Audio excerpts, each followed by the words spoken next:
Chapter 1. I bolted upright, soaked through my tank top as if I'd been caught in a downpour. My sheets clung to me, clammy and twisted. The memory of Corbin Grimm's face, twisted in the final agony of my making, flashed behind my eyelids like some grotesque afterimage. Holy hell. Another fun-filled night in the Sage Holland horror show. My subconscious really needed to find a new hobby. Maybe knitting? At least then I'd wake up with a scarf instead of cold sweat. Third time this week, Sage. Agatha's voice cut through the night, dry as the desert sand. You're gonna run out of clean pajamas at this rate. Feels like I'll run out of sanity first. The honesty burst from me, combined with the remnants of spectral screams and incantations that had become my nightly torment. My heart hammered against my ribs like it was trying to escape. Join the club, buddy. I'd love to bolt too, but apparently saving the world came with a side of PTSD. Who knew? Nightmares are just your brain's way of taking out the trash. Doesn't mean anything. There was a rustle of fur against fabric. The cat jumped onto the bed, her yellow eyes two slits of concern, or maybe it was just hunger. Easy for you to say, you don't have to sleep. I scrubbed at my face, trying to erase the memory of power surging through my veins, the decision that had ended one life to save countless others. The irony wasn't lost on me. I could redesign entire rooms with a flick of my wrist, but I couldn't redecorate the inside of my own head. Maybe I should look into magical brain bleach. True. But I remember enough about being human to know guilt gnaws at you, she said, then added, almost as much as my empty stomach. Right. Breakfast. A hollow laugh escaped me. I swung my legs over the side of the bed. My bare feet hit the cold floor, and I suppressed a shiver. Nothing like the icy grip of reality to wake you up. Who needed coffee when you had recurring nightmares and a sassy cat? First though, shower. You smell like a bog witch after a mud bath. Agatha leapt down, her tail flicking with impatience. Thanks for the imagery, I mumbled, standing. The cool air of the room wrapped around my damp skin, causing my body to tremble. I made a mental note to work on my personal aromatherapy spell. Eau de Bog Witch wasn't exactly the signature scent I was going for. Keep in mind, today's meeting is important, Sage. You can't afford to be distracted by dreams, no matter how disturbing. Her tone sharpened, slicing through my fog of unease. Right. The uprising. Can't have any more men like Corbin start climbing from the muck. My stomach twisted at the thought. Just another day in the life of a witch, nightmares, rebellions, and cats with attitude. Maybe I should have gone into accounting instead. Precisely. So get moving. You've got responsibilities, and I've got an insatiable appetite. She padded toward the door, throwing a glance back to ensure I followed. Responsibilities and appetites, I said, finding a wry smile even with the turmoil churning inside me. Guess we've both got our crosses to bear. Or in my case, kibble to devour. Now hop to it, witch. Agatha's command was softened by the twitch of her whiskers, a feline grin that reminded me I wasn't alone in all this madness. All right, I said, shaking off the last vestiges of nocturnal dread. Shower, breakfast, then face the council. In that order. See, you're getting the hang of this responsible adult thing already. Agatha's purr was almost smug. I headed for the bathroom with a loud yawn. Then I stepped into the steaming gush of the shower, letting the hot water sluice over my skin, attempting to wash away the remnants of the night's terror that clung like cobwebs. As droplets pattered against the tile, I traced the eddying steam with a fingertip, drawing absent sigils that dissipated as quickly as they formed. After toweling off, I stood before the mirror. My reflection stared back, long dark hair streaked with rebellious strands of teal blue, brown eyes that held secrets and sorrow, and womanly curves that seemed out of place in a world of straight lines and sharp angles. I chose an outfit that felt like armor, a cute black dress with a white collar and thigh-high tights, accented with silver jewelry that jangled softly with each movement. On my feet, I wore practical, black ankle boots. A witch ready for battle, or at least for town hall politics. Agatha lounged on my bed, her sleek black fur absorbing the morning light. Her yellow gaze followed my every move, keen and judging. "You're not wearing that to impress the High Witch, are you?" "Would it work if I was?" I shrugged, slipping into my boots. "Unlikely. But it does accentuate your—" "Let's leave my assets out of this."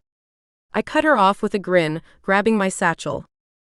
"Your loss," Agatha retorted, hopping gracefully from the bed. "Now feed me." I trudged to the kitchen, my bare feet cold against the worn floorboards. The fridge squeaked open, revealing a pitiful array of ingredients. A sigh escaped my lips as I reached for the eggs and a wilted bunch of spinach. The pan sizzled as I cracked the eggs, their yolks a vibrant orange against the iron. I tossed in the spinach, watching it wilt further under the heat. My stomach growled impatiently. "Patience is a virtue, you know," Agatha said, her tail swishing as she perched on the counter. "But I don't have any," she cackled. I rolled my eyes. "Says the cat who just demanded to be fed." As the eggs cooked, I fumbled through the cupboard for Agatha's special food. The premium cat kibble clinked against her ceramic bowl, and one swear one saw her eyes light up.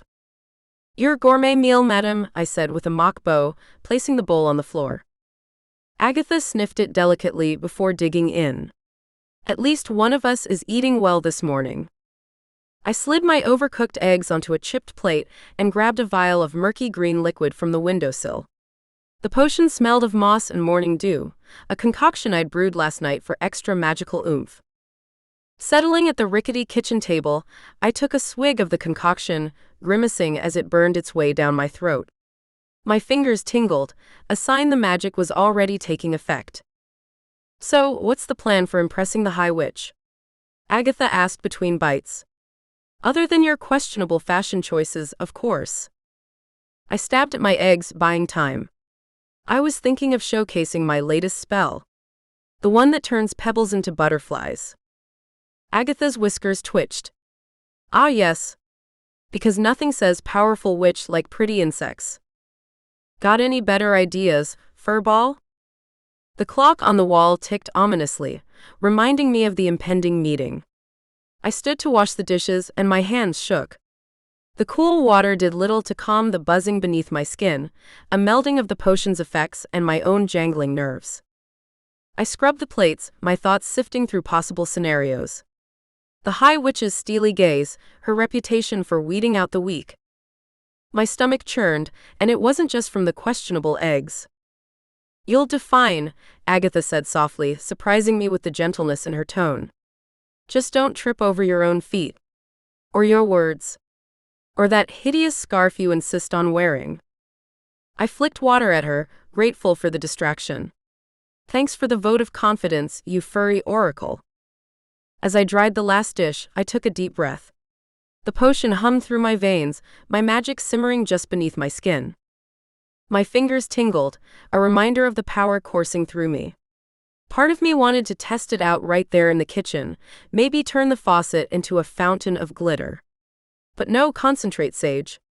We've got bigger cauldrons to stir today. The cool morning air greeted us as we stepped outside. Emberwick Crossing unfurled before us, an aura of old-world charm and hidden power. The main street teemed with life, shopkeepers sweeping sidewalks, their storefronts a rainbow-hued collection of awnings and signs etched with runes. "Seems like everyone's up early today," I noted, taking in the scene. "Or they never slept," Agatha said, keeping pace beside me. "Tensions are high after what happened with Corbin." A knot formed in my stomach. Leave it to Agatha to remind me of the looming disaster into which we were walking. Sometimes I wished she'd sugarcoat things, but then she wouldn't be Agatha. Can't blame them. Feels like the calm before a storm. "Let's just hope we're the thunder, not the lightning," she replied, her tail flicking sharply. "Always the optimist," I said, then sighed heavily. My chest tightened. Thunder or lightning? Either way, we were in for one hell of a magical storm.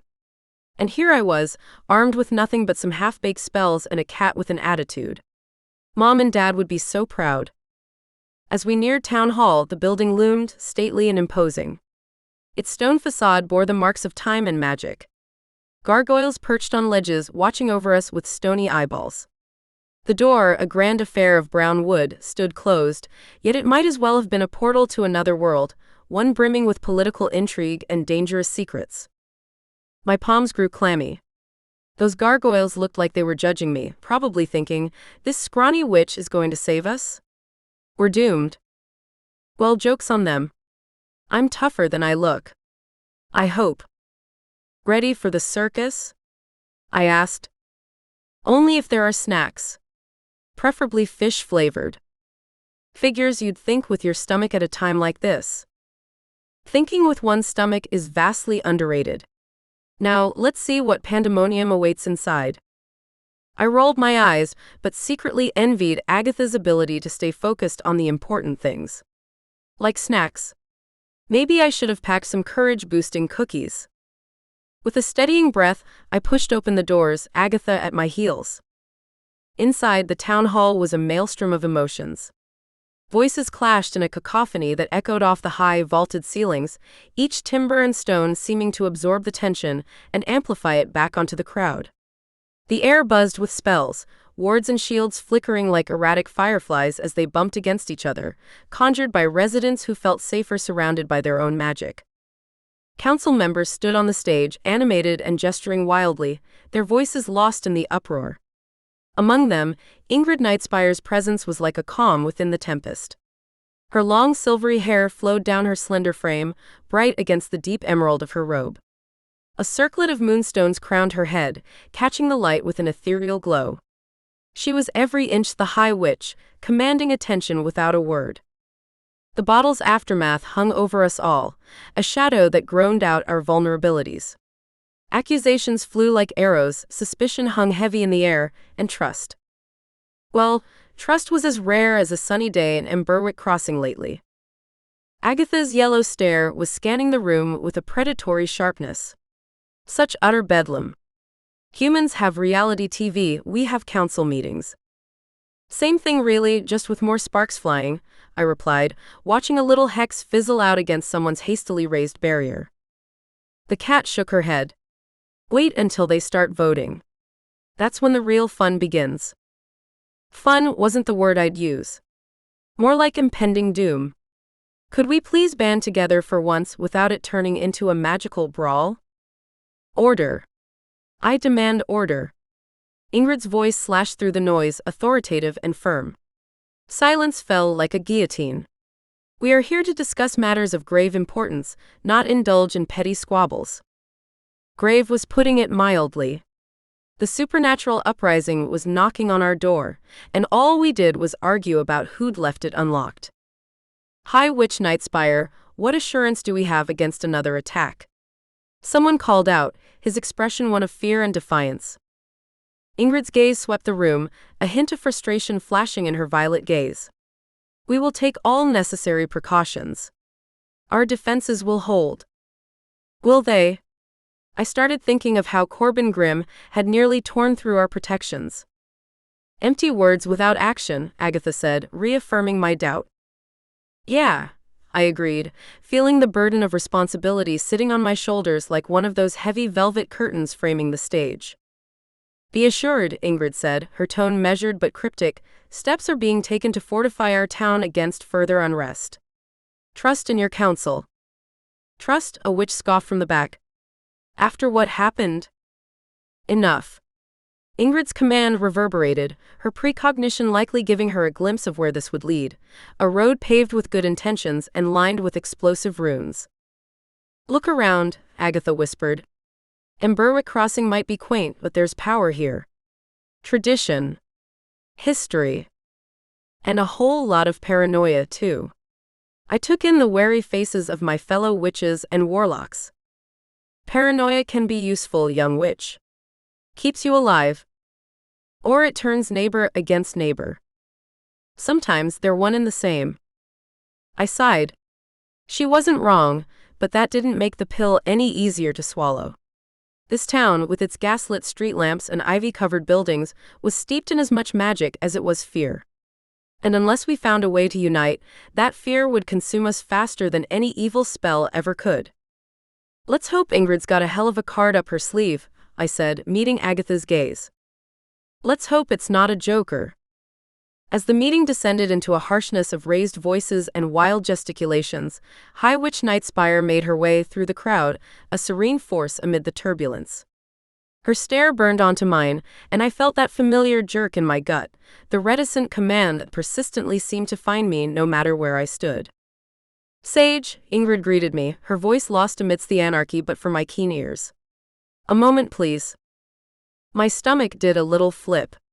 Ingrid's moments usually meant trouble with a capital T. Still, I plastered on my best everything's cool smile. Of course, High Witch. I maneuvered towards her, Agatha's shadow slipping along beside me. Your talents are unique, Sage. Not just your magic, but your other skills. She glanced around before continuing. I need you to inspect Council Member Voss's residence again. Discreetly. We suspect there may still be remnants of malevolent enchantments linked to Corbin Grimm's nefarious plans. Oh joy! Another exciting adventure in the land of magical espionage. My palms started to sweat, and I resisted the urge to wipe them on my jeans. Interior design as espionage? I raised an eyebrow, but inside a twist of unease tightened. I can't do that. Not again. Why not? Her gaze sharpened, drilling into me. Do not underestimate the importance of this order. I fought the impulse to squirm under her intense stare. Ingrid had a way of making me feel like a naughty schoolgirl caught passing notes in class. Voss is a slimy, conniving bastard, I grumbled. But he's also a powerful warlock from an ancient bloodline. If he catches me snooping around his mansion again. He won't. Ingrid's tone was steel. You're the best at what you do, Sage. Your unique magic is precisely what we need right now. I sighed, running a hand through my hair.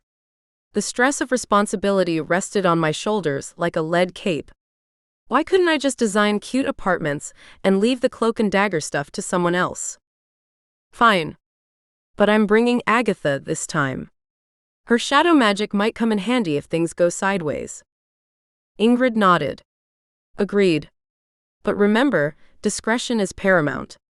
We cannot afford to tip our hand too soon. Yes, High Witch. I gave a mock salute. One clandestine interior design mission, coming right up. My attempt at levity felt hollow, even to me. A knot formed in my gut, a premonition of trouble ahead. Sage. Be careful. There's more at stake here than you realize. Isn't there always? Before she could respond, a council aide summoned her away with urgent matters. Ingrid gave me a curt nod and merged back into the fray. Why did I constantly end up in these situations? Agatha was licking a paw. She knows how to pull your strings, doesn't she? Seems like it. I watched Ingrid disappear into the crowd, a sinking feeling in my stomach. But you heard her. It's important. Important. Right. Because nothing says important like potentially getting caught and barbecued by a fire-wielding warlock with anger issues. I took a deep breath, steeling myself for the assignment. Time to channel my inner super spy, or at least fake it till I made it. Important or not, Agatha said, her yellow stare narrowing, I don't trust her. Join the club. I clenched my jaw. Let's get out of here, Agatha suggested, leading the way with her tail high. By the time we reached our home, a cozy cottage that bore the marks of my magical touch, morning had fully bloomed, pitching a golden glow on Emberwick Crossing. I watched Agatha slip through the cat flap before turning my attention next door. Brad's house was almost identical to mine, but I knew every detail he'd changed since we were kids. Taking a deep breath, I crossed the short distance and knocked. The door opened, and Brad appeared, his spiky brown hair catching the light, his well-built frame outlined against the hallway. His blue eyes darted nervously around like frightened bird before landing on me. Hey Sage, he said, stepping outside onto his porch. He wore a simple gray tee that hugged his muscles and denim jeans that did nothing to hide his casual grace. Hi Brad. My heart jumped, a fluttering bird trapped in a cage of ribs, and my thoughts swirled with a dangerous jumble of desire and guilt. Everything okay? He frowned. Could be better. Could be worse, I replied with a shrug, trying to ignore the electric current that sparked between us. Sounds like you. A half smile touched his lips. Listen, meet me in the woods? 10 minutes. Sure. Yeah, okay. He closed the door behind him with a soft click. I set off toward the forest, the crunch of leaves underfoot grounding me. I tried to reconcile the tenderness of Brad's smile with the chill of duty. My emotions were a tangled mess, guilt for what I'd done, fear for what was to come, and desire for the man who was off limits by orders I didn't want to obey. Get it together, Sage. You've got bigger spells to cast than love. The forest surrounding Emberwick Crossing was a cathedral of ancient trees, their branches interlocking high above to create a dappled canopy of light and shadow. Sunbeams pierced through the verdure, creating a medley of gold and green on the forest floor. It felt like stepping into another world, a world where magic breathed in every leaf and whispered in every rustling bough. I found a fallen log near our usual spot and sat down, waiting. My fingers traced the patterns of the moss, the softness at odds with the turmoil churning inside me. Brad always had this effect on me, even when we were kids. He'd show up with a grin and a plan, and I'd follow him anywhere. Brad's timbre sliced through the silence like a hot knife. Hey there, troublemaker. I looked up to see his tall figure emerging from the foliage. He wore a smile that made my insides melt like butter on a summer day, and my stomach did a somersault. I fought to keep my composure. Hey. We crashed into a hug, his strong arms enveloping me. I breathed in his familiar scent, sawdust and mint, and for a moment the world faded away. Brad pulled back, his eyes searching mine. You've got that, I'm about to do something stupid look. I exhaled, releasing a breath I didn't realize I'd been holding. Ingrid wants me to do some more recon work. You know, at Alden Voss Place. More snooping. His eyebrows knitted together. Again? That doesn't sit well with you. Feels like I'm crossing a line I can't uncross. Sometimes lines are meant to be crossed. He cupped my face, his touch sending tingles across my skin. Hey, you've got this. You're the most badass witch I know. The fire in his touch made my body relax. Our faces were inches apart now. His voice dropped to a huskier tone. All I see is the incredible Sage Holland, who's always been braver than anyone gives her credit for. Even if it means breaking every rule in the book. Rules are more like guidelines anyway, he murmured, leaning in close. Besides, you look cute when you're being rebellious. My breath caught in my throat. We were toe-to-toe now, the air between us electric. Careful, Adams. Keep talking like that, and I might do something really stupid. His expression glinted mischievously. Promise?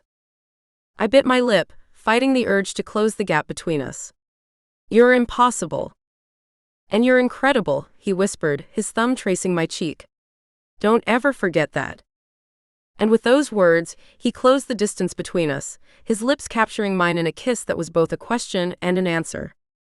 It was passionate, steamy, a blending of breath and longing that made the rest of the world fall away. In that moment there was no high witch, no forbidden edicts. Just Brad and me, and the fiery attraction that had always existed between us. My hands tangled in his hair as the kiss deepened, a release for all the pent-up fear and guilt that I carried. We broke apart, breathless, foreheads pressed together. We shouldn't.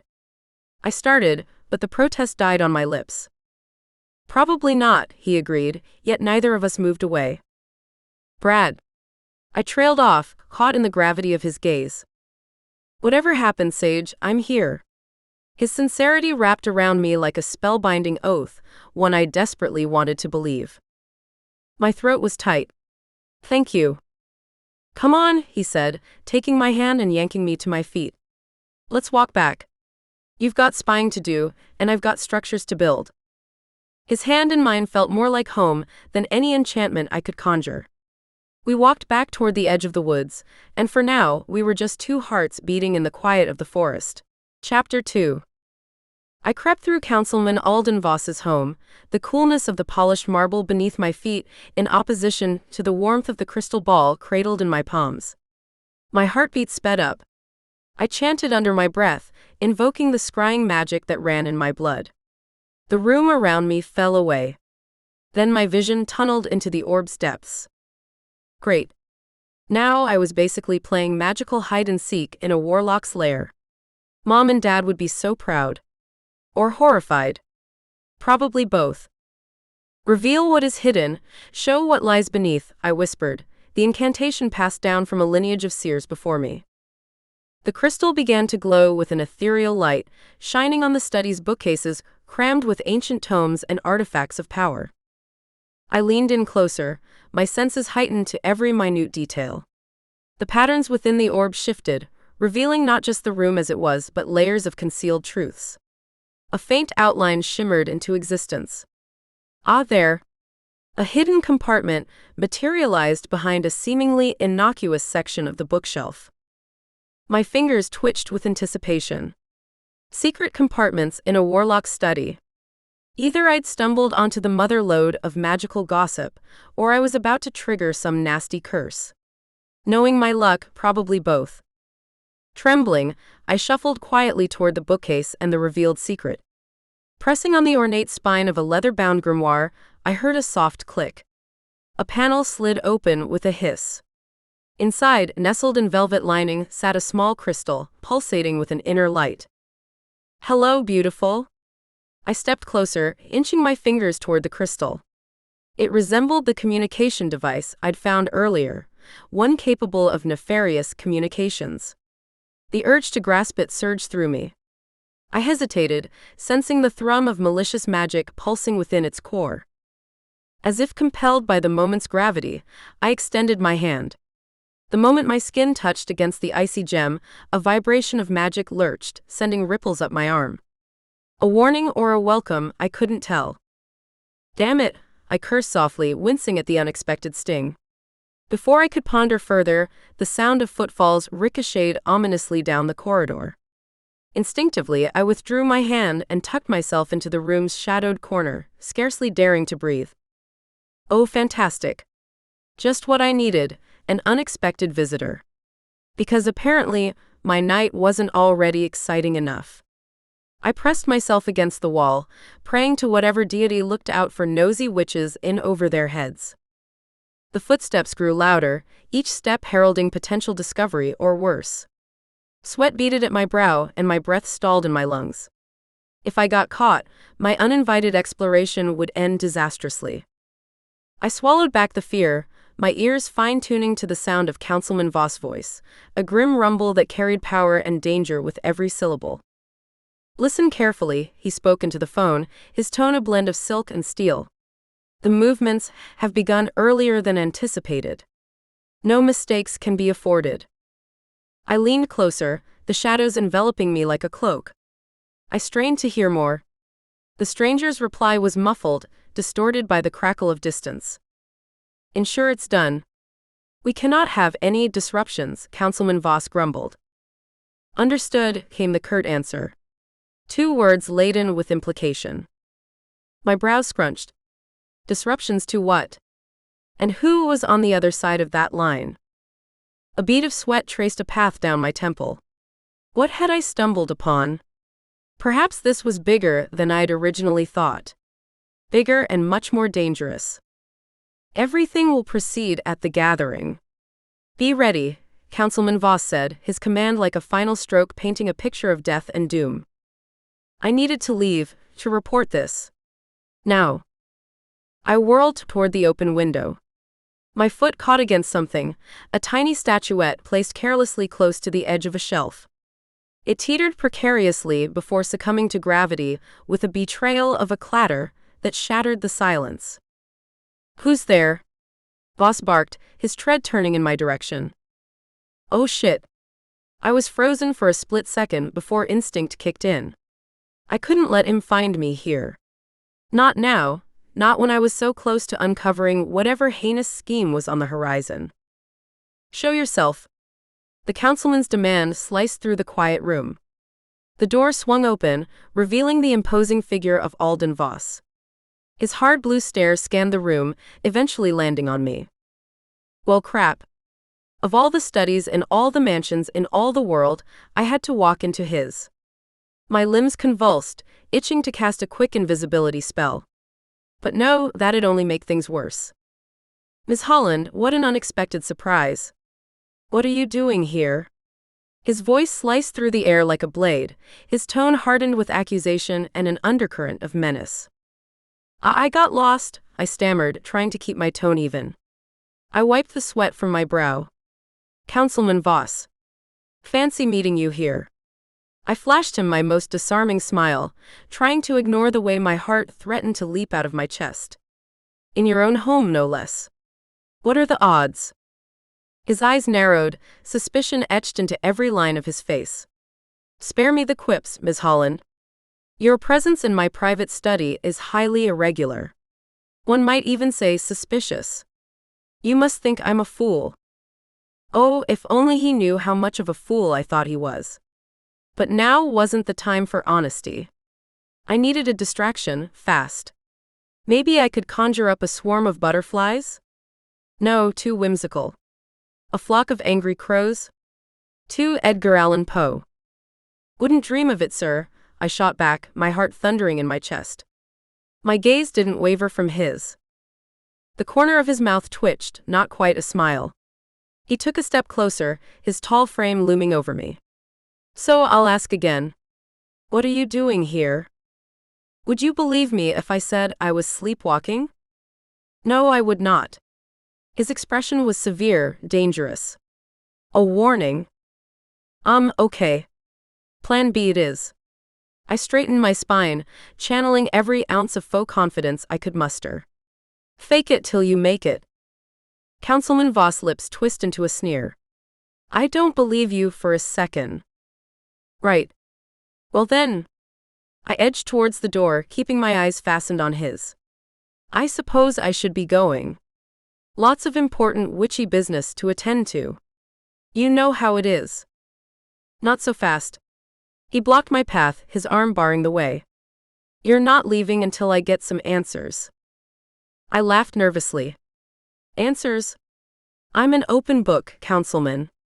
But maybe we could discuss this over a nice cup of tea. I make a mean Earl Grey. His jaw clenched, unamused. Enough games, Ms. Holland. I know you heard something. Something you shouldn't have. Me? Eavesdropping? Never. I feigned innocence, but my heart was pounding so loudly I was sure he could hear it. I was just admiring your taste in decor. Love what you've done with the place, by the way. Very ominous. You're treading on thin ice. He leaned in close, his breath hot against my cheek. I won't ask again. What did you hear? Nothing worthwhile, I said, the lie slipping out smoother than I expected. Just a lot of political jargon and posturing. Honestly, it was like listening to one of those sleep aid podcasts. Councilman Voss' gaze narrowed. Clever words for someone in such a precarious position. Damn, he wasn't buying my act. Look, Councilman, I tried to keep my voice steady, I don't want any trouble. I came here on official interior design business. That's all. Official business, he said with a sneer. As his skepticism grew, the room's temperature seemed to rise with his anger. A prickling sensation crept along my skin. I took a step back. Voss raised his hand, palm open. Let's not do anything rash, I cautioned. My warning was swallowed by the sudden sizzle of fire igniting in midair. The flames frolicked in his palm, throwing lurid shadows across the walls. My breath caught in my throat at the sight, both mesmerizing and terrifying. The fiery embers reflected in his eyes, turning them into pools of molten blue. He was showing off, using his fire elemental powers as a direct threat. Rash, he said, his tone punctuated by the pop and hiss of the flame. No, this is just a demonstration. A glimpse of what could happen if you're lying to me. Fireplay in a room full of antiques? Seems risky. I stepped back again, trying to mask the fear that was gnawing at my insides. My frenzied mind seeking an escape route or a spell that might save me. Risk is part of the game. And right now, Ms. Holland, you're the one at risk. Putting on quite the show, aren't we? We both know you won't use your powers against me. Not without answering to Ingrid. Perhaps, he conceded, though the fire in his hand did not wane. But accidents happen, especially to nosy witches who find themselves in the wrong place at the wrong time. I thought of every defensive spell I knew. None of them seemed strong enough to counter a direct attack from a warlock of his caliber. Why are you really here? Voss' tone was a surly growl, and he edged closer, the fire forming long sinister shadows behind him. My mouth went dry. This guy oozed danger like a leaky faucet. But I'd come too far to back down now. I lifted my chin defiantly. I know you're hiding something. Something that could put everyone in Emberwick Crossing in danger. A bold claim, he sneered. But baseless. Now, leave before I decide to make an example out of you. I clenched my fists. No way was I letting this creep intimidate me. Not without answers, I shot back, but even as I said it, I knew it was time to go. The hostility in the room was too thick, suffocating. Councilman Voss took another step forward, his flaming hand reaching out toward me. Instinctively, I turned on my heel and bolted for the door. His laughter followed me, obnoxious and mocking. Run, little witch. Run while you still can. Crap, crap, crap. This was not how I'd planned this to go. Maybe next time, bring backup. Or at least a fire extinguisher. My legs pumped frantically as I tore through the opulent corridors, my heart thundering in my chest. Footfalls pounded behind me, he was giving chase. You're only making this worse for yourself, Sage, his voice boomed, bolstered with a chilling amusement. I burst out the front door and down the steps, the cool night air hitting me like a splash of water. I didn't dare look back. My feet hit the pavement hard, each step a desperate attempt to put distance between myself and the nightmare inside. I pushed harder, my breaths coming in ragged gasps. Suddenly, the ground beneath me shifted, a trapdoor hidden in the cobblestones snapping open. I stumbled, barely catching myself before tumbling into the pit below. What the holy hell? A hidden escape route or a trap? But which? I said, run, you little bitch. Voss yelled, gaining on me. Desperation fueled me. I veered left, sprinting towards the dense cover of trees bordering his property. He roared, and I felt a searing heat at my back, a fireball narrowly missing me and smashing into a tree, igniting it instantly. Don't underestimate me. I screamed over my shoulder, diving into the underbrush. Branches whipped against my face and arms, but I didn't stop. Couldn't stop. Eventually, Voss' shouts faded, replaced by the eerie quiet of the woods at night. I didn't slow until I reached the edge of the magical gardens, lungs burning and legs trembling. Safe for now. The garden had magical lanterns that created a soft brilliance over the vibrant flora, their petals shimmering with ethereal light. The air was heavy with the perfume of night-blooming jasmine and damp earth. This place had always felt like stepping into another world. Brad, I called out weakly, collapsing onto a stone bench near the center of the garden. Brad, where are you? Here, beautiful. He emerged from the shadows, concern etched across his features. Sage, what happened? Boss, I panted, struggling to catch my breath. He knows something. He tried to, tears stung my eyes. It was so close, Brad. Hey, he said softly. He sat beside me and wrapped an arm around my shoulders. It's okay. You're safe now. Safe? I laughed bitterly. For how long? He's dangerous, Brad. More than I realized. Tell me everything. He held me gently, his blue stare meeting mine with devotional focus. He's hiding something big. I found a communication crystal just like the one before, but he caught me. Used his fire powers to threaten me. I trembled, recalling the flames blazing in Councilman Voss' eyes. I barely got away. That bastard, Brad said, his jaw clenched. Yeah, he's a part of the supernatural uprising, I whispered, leaning into him. I think that's why the High Witch wanted me to spy on him again. I'm glad you're here. Sage, we need to be careful. Voss isn't someone we can take on lightly. I know. He's crazy. And scary. I sighed. We need to find out who he's working with, what they're planning. One step at a time, Brad said, squeezing my hand reassuringly. I'm just glad that you're okay. Thanks, Brad. I looked up at him, feeling a surge of warmth in spite of the cold reality of our situation. I don't know what I'd do without you. Probably get into more trouble, he teased, his expression softening. Probably. I chuckled, tension easing for a moment. Brad shifted closer on the bench, and our eyes met and held. My breathing sped up. My heart swelled as I took in his features, the curve of his jaw, the intensity in his gaze. An electric friction sizzled between us, making my skin tingle. I felt drawn to him like a magnet, even as my head told me to pull away.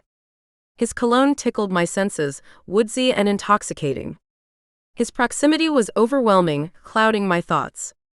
I knew I should move away but remained frozen, caught in his orbit. Brad, I whispered, searching his face, we can't keep doing this. And yet, he murmured, leaning in, we do. His lips met mine, and it was like everything else vanished. The danger, the enigmas, the forbidden nature of our love, none of it mattered in that instant. His kiss was greedy, desperate, as if he needed me as much as I needed him. I tangled my fingers in his spiky hair, tugging him closer, wanting to lose myself in the sensation. God Sage, he breathed against my lips, I've missed you. Me too, I whispered, my bottom lip trembling with emotion. So much. We kissed again, deeper this time, and I felt like I was drowning in him.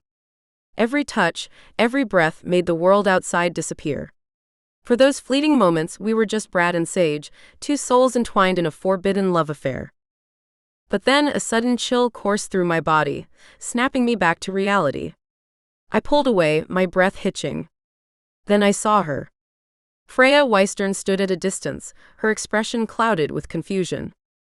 Freya? I gasped, my heart sinking. Hi, Sage. I didn't know you two were dating, Freya said. This is great. For how long? I glanced uneasily at Brad, unsure what to say. Freya didn't know that we were forbidden from dating, and I wasn't sure what to say, considering her loyalty to the High Witch. Brad cleared his throat, breaking the awkward silence. Freya, hey. What brings you here? I forced a smile, my palms sweating. We're not. Oh, just passing through, Freya interrupted, her eyes darting between us. Thought I'd grab a coffee. Didn't mean to interrupt your date. My stomach twisted. I needed to set things straight, but how? The truth could put us all in danger. It's not what it looks like, I blurted out. Smooth, Sage. Real smooth. Brad shot me a look, then turned to Freya. We were just catching up. Old friends, you know? Freya's brow furrowed. Right. Of course. I usually catch up with old friends by making out with them. I fidgeted with my bracelet, frantically searching for words. Freya, listen. No need to explain, she said, her voice tight. I should go. Patience waiting and all that. As she turned to leave, I caught a glimpse of hurt in her expression. My chest constricted. I'd screwed up big time. Wait. I called out. Let me explain. Please? Freya hesitated, then nodded. All right. But explain what? I took a deep breath, acutely aware of Brad's presence beside me. This was going to be tricky. Freya, please, I pleaded, stepping forward. It's not what it looks like. Okay, well, it is, but Brad and I really care for each other, and Freya frowned. I don't understand. I squirmed under Freya's confused gaze. My palms were sweaty, and I could feel my heart pounding in my chest. It's complicated, I said, fumbling for words. Brad and I have feelings for each other, but we're not supposed to act on them. The High Witch forbade it. Freya's eyebrows shot up. Forbidden? Why? Brad cleared his throat. It's a long story. I've got time, Freya said, crossing her arms. I glanced at Brad, silently pleading for help. He shrugged, leaving me to explain. The High Witch thinks our relationship would be a distraction, I said. She wants us focused on our duties, not each other. Freya's frown deepened. That's ridiculous. Since when does Ingrid dictate who can be with whom? Since always, apparently, I muttered. Brad stepped forward. We're trying to respect her wishes, but it's not easy. Clearly, Freya said. I felt a twinge of guilt. We didn't mean to hurt you, Freya. We should have told you sooner. Yeah, you should have, she said, her tone sharp. Friends don't keep secrets like this. Her finger pointing stung, and I flinched. You're right. We messed up. Brad nodded. We're sorry, truly. Freya sighed, her shoulders slumping. I get it, I guess. But I don't like it. Join the club, I said, attempting a weak smile. Freya, listen, Brad interjected, trying to calm her down. This isn't something we planned. It just happened. Freya's expression tightened, teeming with frustration. Do you have any idea what kind of trouble you're in? If Ingrid finds out. She won't, I said quickly, desperation creeping into my voice. Please, Freya. Don't tell her. We'll handle it ourselves. Freya shook her head, her expression torn. Sage, I don't like lying, and my loyalty lies with the High Witch. Freya, I begged, reaching out to her. You're my friend. Please. She hesitated. Finally, she let out a sigh and turned away. I need to think, she said. Freya. I called after her, but she kept walking, disappearing into the shadows. Damn it. Brad grunted, running a hand through his hair. What now? We wait, I said, my voice hollow. And hope she doesn't go straight to Ingrid. Hope. He looked at me incredulously. That's all we have? For now, it's all we can do. Chapter 3. The summons came as a jolt, like a lightning strike, leaving my nerves sizzling. Ingrid's office wasn't just any room, it was the pulsing heart of the council's power. Ancient tapestries depicting battles between mythical beasts and witches clung to the walls like sentinels, while shelves groaned under the weight of mystical artifacts that hummed with their own contained storms. Our steps slowed as we approached the imposing oak door. Brad, I whispered, this feels like walking into the dragon's den. My palms were slick with sweat. Ingrid's wrath wasn't something to be taken lightly, and here we were, marching straight into it. I wanted to bolt, but I couldn't leave Brad to face this alone. We were in this mess together, after all. More like the basilisk's lair. His voice carried a tremor that mirrored the quiver in my gut. I felt his hand graze mine briefly, seeking reassurance or perhaps offering it. As the door heaved open, a chill greeted us, wrapping around our skin like an unwelcome caress. It was Ingrid's power. A cold front that forewarned of her tempestuous mood. My stomach churned. This was it. Time to fess up and face the music. Why did I feel like a kid caught with her hand in the cookie jar around Ingrid? Enter, boomed Ingrid's voice, laden with a fury that needed no visual confirmation. Oh damn, here goes nothing. My heart hammered against my ribs, threatening to break free. Brad's presence beside me was the only thing keeping my legs from buckling.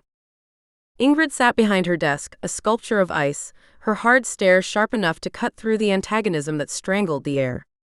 I should have known better than to trust you two to follow simple instructions, she said, her words a scalpel slicing open the facade of calm I tried so hard to maintain. My throat constricted, choking back a flood of excuses. How could I explain that what Brad and I had wasn't just some rebellious fling? That it was worth risking everything for? But one look at Ingrid's steely gaze, and I knew she wouldn't understand. Or worse, she wouldn't care. High Witch Nightspire, we. Silence, Sage. Her gaze cut to me, then flicked to Brad. Freya has seen fit to inform me of your dalliances. After I expressly forbade it. My throat tightened at the mention of Freya's betrayal. Trust was a currency in our world, and Freya had just bankrupted herself in my eyes. The sting of her treachery was a fresh wound, raw and bleeding. Freya? I managed to choke out, disbelief spiking my tone. The woman who'd shared life stories over moonlit concoctions with me as children, now the knife in our backs? Did you think your sneaking around would go unnoticed? That your caresses would go unseen? Ingrid's pitch crescendoed with each question. You jeopardize not only yourselves but also the balance of all Emberwick Crossing. High Witch, please understand. We didn't want to break the rules, but we can't help what we feel. Brad's plea was earnest, his blue eyes alight with a fervor that spoke volumes of his feelings for me. Such insolence. Ingrid leaned forward, her silvery hair spilling over her shoulders like a waterfall of moonlight. What I understand is that you, Brad Adams, have put your magical builder's license at risk, and you, Sage Holland, stand to lose much more.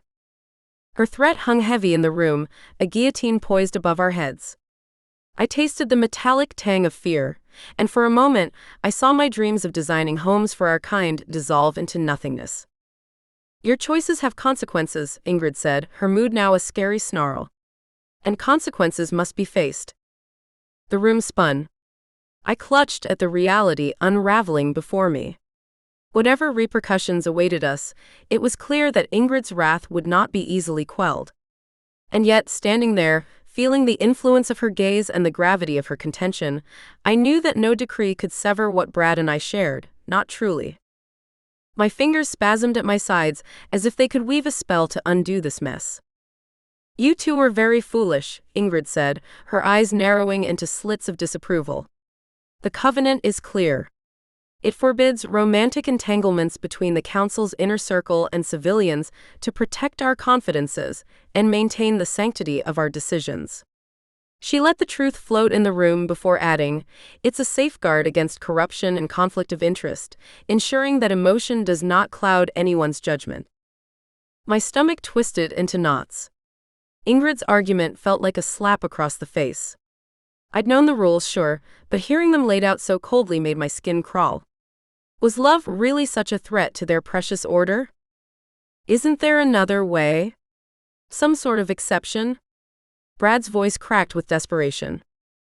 I admired his tenacity. I braced for Ingrid's response. An exception? Ingrid scoffed.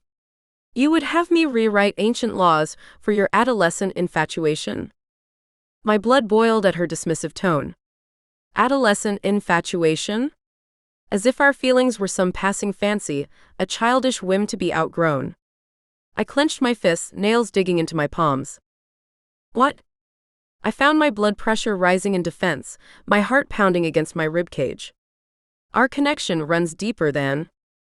Silence. The single word from Ingrid cut through the room like a shard of ice. You will end this relationship immediately, or you both will face the full extent of the Council's wrath. Brad stepped closer to me, his arm grazing mine before he withdrew it as if burned. Ingrid, please, he implored. We meant no harm. The brief contact launched a pulsation through me, a bittersweet reminder of what we stood to lose. I wanted to grab his hand, to hold on and never let go. And yet Ingrid's icy stare froze me in place. Intention is irrelevant, she replied coldly. You have breached the covenant of veiled boundaries. As such, you leave me no choice. Choice seems to be a luxury we don't have, I said, feeling the sting of tears that threatened to fall. I blinked them back, refusing to let Ingrid see me crumble. A lump formed in my throat, choking back the words I longed to scream. How dare they dictate who we could love? The injustice of it all made me want to unleash every spell I knew, consequences be damned. Correct, she said sharply. Sage, should you fail to comply, you will be stripped of your position. And Brad, your license will be revoked. You know the gravity of these penalties. Her threats were like a physical blow, knocking the wind out of me. To lose everything over something as natural as love felt like the cruelest of fates. A fate I wanted to change, bend to my will. And yet I felt so helpless. Ingrid stood resolute, an immovable force upholding centuries-old traditions. Understood, High Witch, I managed to say, my throat tight with emotions I dared not show. Then it is done, Ingrid declared, her tone leaving no room for further argument. With a final, shrewd look, she dismissed Brad with a wave of her hand. I sensed rather than saw Brad stiffen beside me. As Brad turned to leave, he threw one last glance at Ingrid, the woman who was both my mentor and my tormentor. Our fates now lay in her hands, and as Brad exited her office, the door closing behind him with ominous finality, my heart ached. His departure left an oppressive silence in the room. I turned to face Ingrid, the silver strands of her hair practically glowing with an ethereal light that seemed at odds with the gravity of our conversation. "Ingrid," I said, my thoughts wavering in spite of my best efforts to keep myself steady. "Before you pass final judgment on me, there's, something else you should know." The High Witch's violet stare bolted onto mine, and I felt as though she could see straight through to my soul. "Speak," she commanded tersely. "Great.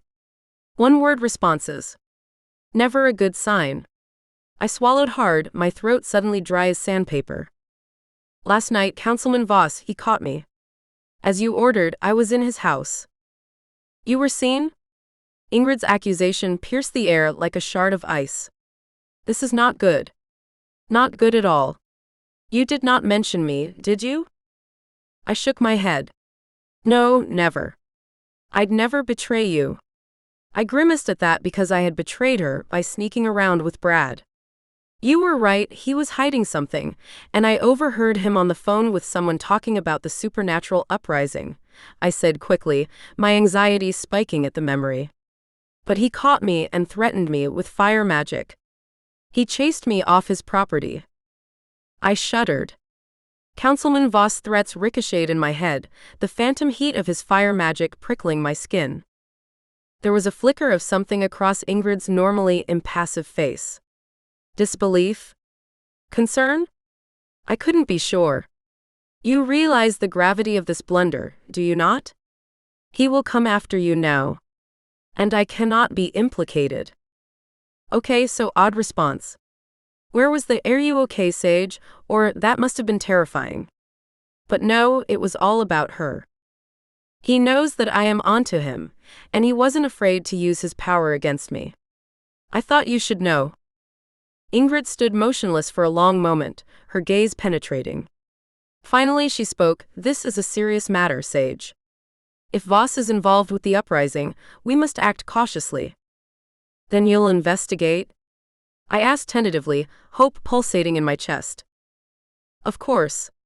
But let us not forget your own transgression here today," she added sternly, reminding me that no matter the outcome, I wasn't absolved of breaking the covenant. "Your actions have repercussions that cannot be ignored." "I understand, Ingrid." "Go now," she instructed, her tone softening a touch. "And Sage, be careful." With one last nod, I turned and left her office. I stepped into the corridor, the chatter and bustle of the council's headquarters seeming distant, as if I were moving through a dream, or perhaps a nightmare that had only just begun. I escaped down the hallway, the echo of my own steps too loud. Making my way to the workspace assigned for the council's architectural projects, I slid into the chair and let out a heavy sigh. The blueprints that Brad had created lay sprawled before me, their lines and measurements a welcome distraction from the disaster of my personal life. I started tracing a finger along the outline of the public meeting hall. My thoughts whirled around Brad's involvement in the project, his genius captured in the meticulous detail of the plans. A pang of regret hit me. Our relationship, more than physical, a merging of hearts, was now another casualty of duty. "Okay, let's make some magic happen," I said, summoning my power. My fingers tingled with anticipation as I felt the magic surge through me. This was my chance to prove myself. To show the council I was more than just the orphaned witch they pitied. Maybe then I could shake off the emphasis of my parents' legacy that clung to me like an old blanket. With each spell I spoke, the designs began to shimmer, lifting a little off the page as if they were eager to become reality. I envisioned a space where secrets couldn't fester in murky corners, where light would shine on truth. Transparency, unity, resolution, I chanted softly, my design magic weaving into the very fabric of the blueprint. The incantation tasted bittersweet on my tongue. If only I could cast a spell to bring transparency to my own muddled thoughts, unity to my fractured heart, and resolution to the apprehension roiling around me, within me. But some things even magic couldn't fix. The grandeur of the future hall revealed itself to me, sweeping arches inviting open discourse, wide spaces encouraging collaboration, and an ambiance that promised peace. Even as my heart ached with loss, my craft, my essence took over, and for a moment I was whole again. "Quite the visionary, aren't you?" said a shrill-sounding female from behind me. I turned and looked up. It was Eden, the council scribe, her expression shining with appreciation. Then she peered over my shoulder. "Trying to be," I replied, offering her a wry smile. "The council needs a place where all voices can be heard. Including mine," I hoped. Maybe if I impressed them enough, they'd finally see me as more than just a charity case or a potential threat. "Then you are the perfect witch for the job." Eden gave a quick squeeze to my shoulder before she left. As I continued to work, infusing the plans with enhancements for harmony and clarity, I couldn't stop this gnawing feeling in the pit of my stomach.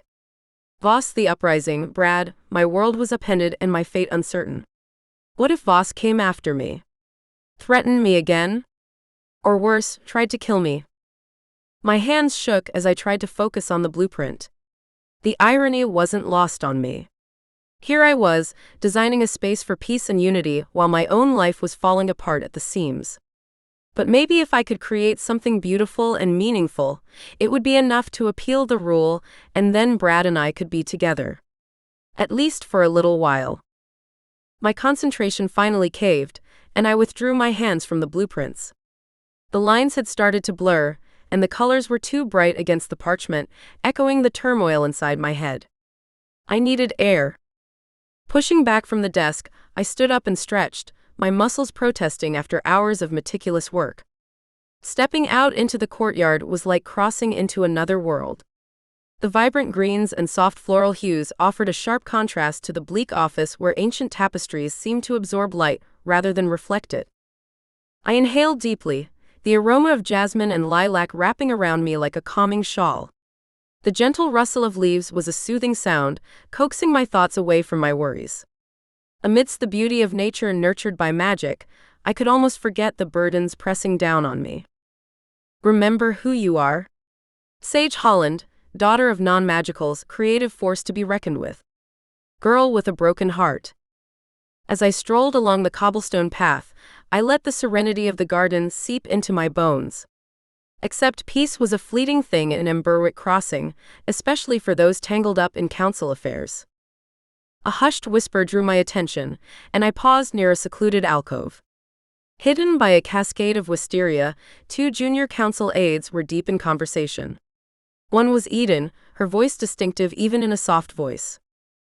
"Not sure if it's safe anymore," said a man I didn't recognize, flecked with anxiety. "Shush," Eden hissed. "Not here. Walls have ears and some have eyes too." "Right," the other person agreed, his tone dropping even lower. I edged closer, careful to keep to the shadows. Eden was usually so composed, hearing her sound shaken was disconcerting. "Did you deliver the message?" the unfamiliar aide asked, his tone urgent. "Of course, but," Eden cut herself off and sighed. I held my breath, praying they hadn't spotted me. As their footfalls faded, I let out a slow exhale, my body stiff. Eavesdropping wasn't my style, but this was too juicy to pass up. Plus, a little recon never hurt anyone, right? Agatha would be proud. "Have you heard of the echoing locket?" Eden asked, her expression faltering. "It's said to grant the wielder the ability to hear the thoughts of anyone they choose. Can you imagine the power that would give someone?" "That's unsettling," the other aide replied, a shudder in his tone. "Why would anyone want something like that?" Eden let out a humorless chuckle. "Power, of course. It's frequently about power with these types. But this feels different. More urgent, more secretive. It scares me." I leaned in closer, trying hard to catch every word. The hairs on the back of my neck stood on end. A mind-reading locket? Great. Because what this town needed was more ways for people to invade each other's privacy. My stomach churned at the thought. "What do you mean?" the aide asked. "I don't know," Eden admitted. "But I have a bad feeling about this. The way my boss has been acting, the people he's been meeting with. I think there's more to this locket than just mind reading, you know? An artifact that could grant someone access to the thoughts of others? In the wrong hands, that kind of power could be devastating. And if Eden's boss was after it? Was Eden's boss Councilman Voss? My palms grew clammy. I pressed against the cool stone wall. Voss with mind-reading abilities? The thought made my jaws clench. That man's ego was big enough without supernatural validation. We need to move quickly, the male aide whispered, before others catch wind of its location. Eden sneezed. Damn flowers. Listen, I don't like this. The locket's power is not meant for mortals. Since when do you have a conscience? Since I realized what's at stake. This isn't just about magical supremacy anymore. I inched closer. My foot caught on a loose stone, sending it skittering across the ground. I froze. Stupid, clumsy feet. I held my breath, praying to every deity I could think of that they hadn't heard me. If I got caught now, I'd never hear the end of it from Agatha. Who's there? Eden demanded. My heart pounded in my ears. I pressed my back against the wall, willing myself to melt into the shadows. Footsteps approached, slow and deliberate. Probably just a rat, the aide said. This place is crawling with them. Eden scoffed. Right. I held my breath, muscles strung tightly. One wrong move and I'd be caught. And I needed to know more about this locket. About Voss' plans. I shifted my weight, and a twig snapped beneath my foot. I froze, holding my breath. Did you hear that? The aide said, panic rising in his voice. We can't talk here, Eden said, her tone clipped. Meet me at the usual spot tonight. And don't tell anyone about this. And for the love of magic, be discreet. They hurried away. I had stumbled onto something big, something dangerous. And I had a sinking feeling that I was about to get dragged into the middle of it, whether I liked it or not. Whatever this echoing locket was, it spelled trouble. Big trouble. Chapter 4. I was reclining on the edge of my velvet chaise, my fingers depicting the intricate patterns on the ancient rug below. Agatha lounged lazily across the sun-drenched windowsill. Her yellow eyes flared with interest. I'd confided in her about the secretive murmurings I'd caught between two council aides. The echoing locket, you say? Agatha yawned. Sounds like a delightful bore, young witch. I sighed, dragging a hand through my blue-highlighted hair. I know it's more than it seems. And I'm certain whoever wants it is up to something shady. Peeved, shady is an understatement, Sage. More like nefarious, malicious, downright dastardly. Trust those instincts. They've served you well so far. Agatha stretched languidly, claws catching on the sill. I rolled my eyes at Agatha's dramatic outburst. Okay, I get it. But what could they possibly want with some old locket? It's not like it's the key to ultimate power or anything. Oh, you naive little witch, Agatha purred, her tail swishing cheekily. Never underestimate the allure of a mysterious artifact. It's like catnip for power-hungry warlocks. I chuckled at her analogy. So what? We just sit back and let them get their grubby hands on it? Absolutely not. Agatha leapt down from the windowsill, her expression gleaming with insolence. We investigate, we snoop, we uncover their dastardly plans. I quirked an eyebrow at her. And how exactly do you propose we do that, oh wise feline? Simple. We infiltrate their inner circle, charm our way into their good graces, and then bam! We expose their nefarious schemes to the entire magical community. I shook my head, a wry smile on my lips. You make it sound so easy. But I doubt they'll just welcome us with open arms. My limbs shook at the thought of confronting such powerful figures.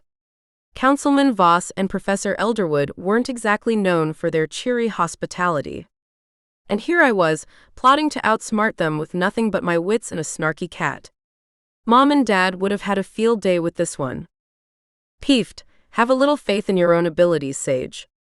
You're a 7th-level witch, for crying out loud. Use that interior design magic of yours to dazzle them into submission. I laughed at the absurdity of it all. Right, Because a well-placed throw pillow is the key to unraveling a sinister plot. The image of Councilman Voss tripping over an artfully arranged ottoman flashed through my mind. If only it were that simple. My fingers were itching to grab my crystal ball and scry for answers. Except even magic had its limits when it came to entangling the web of danger we'd stumbled into. "Hey, don't knock the power of a perfectly coordinated color scheme," Agatha said, her whiskers twitching with amusement. Before I could reply, a sharp knock at the door cut through our conversation. I rose to answer, finding Evie Blackthorn on my porch, her face etched with urgency. "Magical disturbances are wreaking havoc across town again," she blurted out. A knot formed in my stomach. Just when I'd thought things couldn't get more complicated. I fought the urge to slam the door and hide under my bed like I used to as a kid. I wasn't that scared little girl anymore.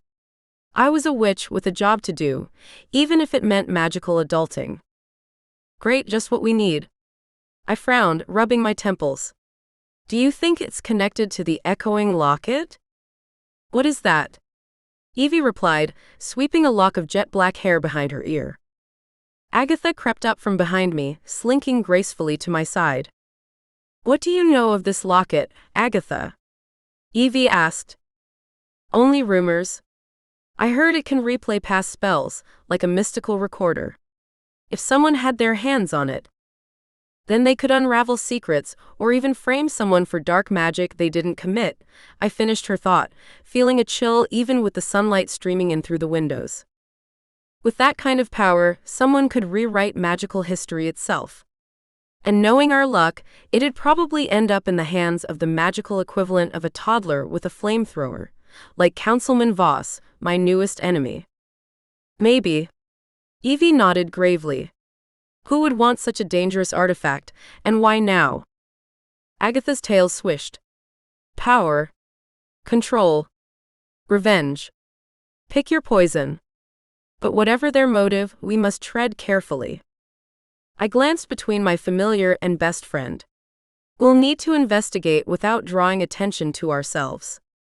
Easier said than done. Subtlety wasn't exactly my strong suit. I'd once turned my entire dorm room back in college neon green during a failed attempt at a camouflage spell. Yet, with the fate of the magical world potentially hanging in the balance, I'd have to channel my inner ninja. Or at least try not to trip over my own feet. "Leave the shadow work to me," Agatha purred with a smirk. "I'll find out what those aides are hiding." And sage, curiosity didn't kill the cat, it made her cleverer. But for witches, the stakes are always higher. "Then we'll just have to be smarter than a cat." I looked at my feline companion.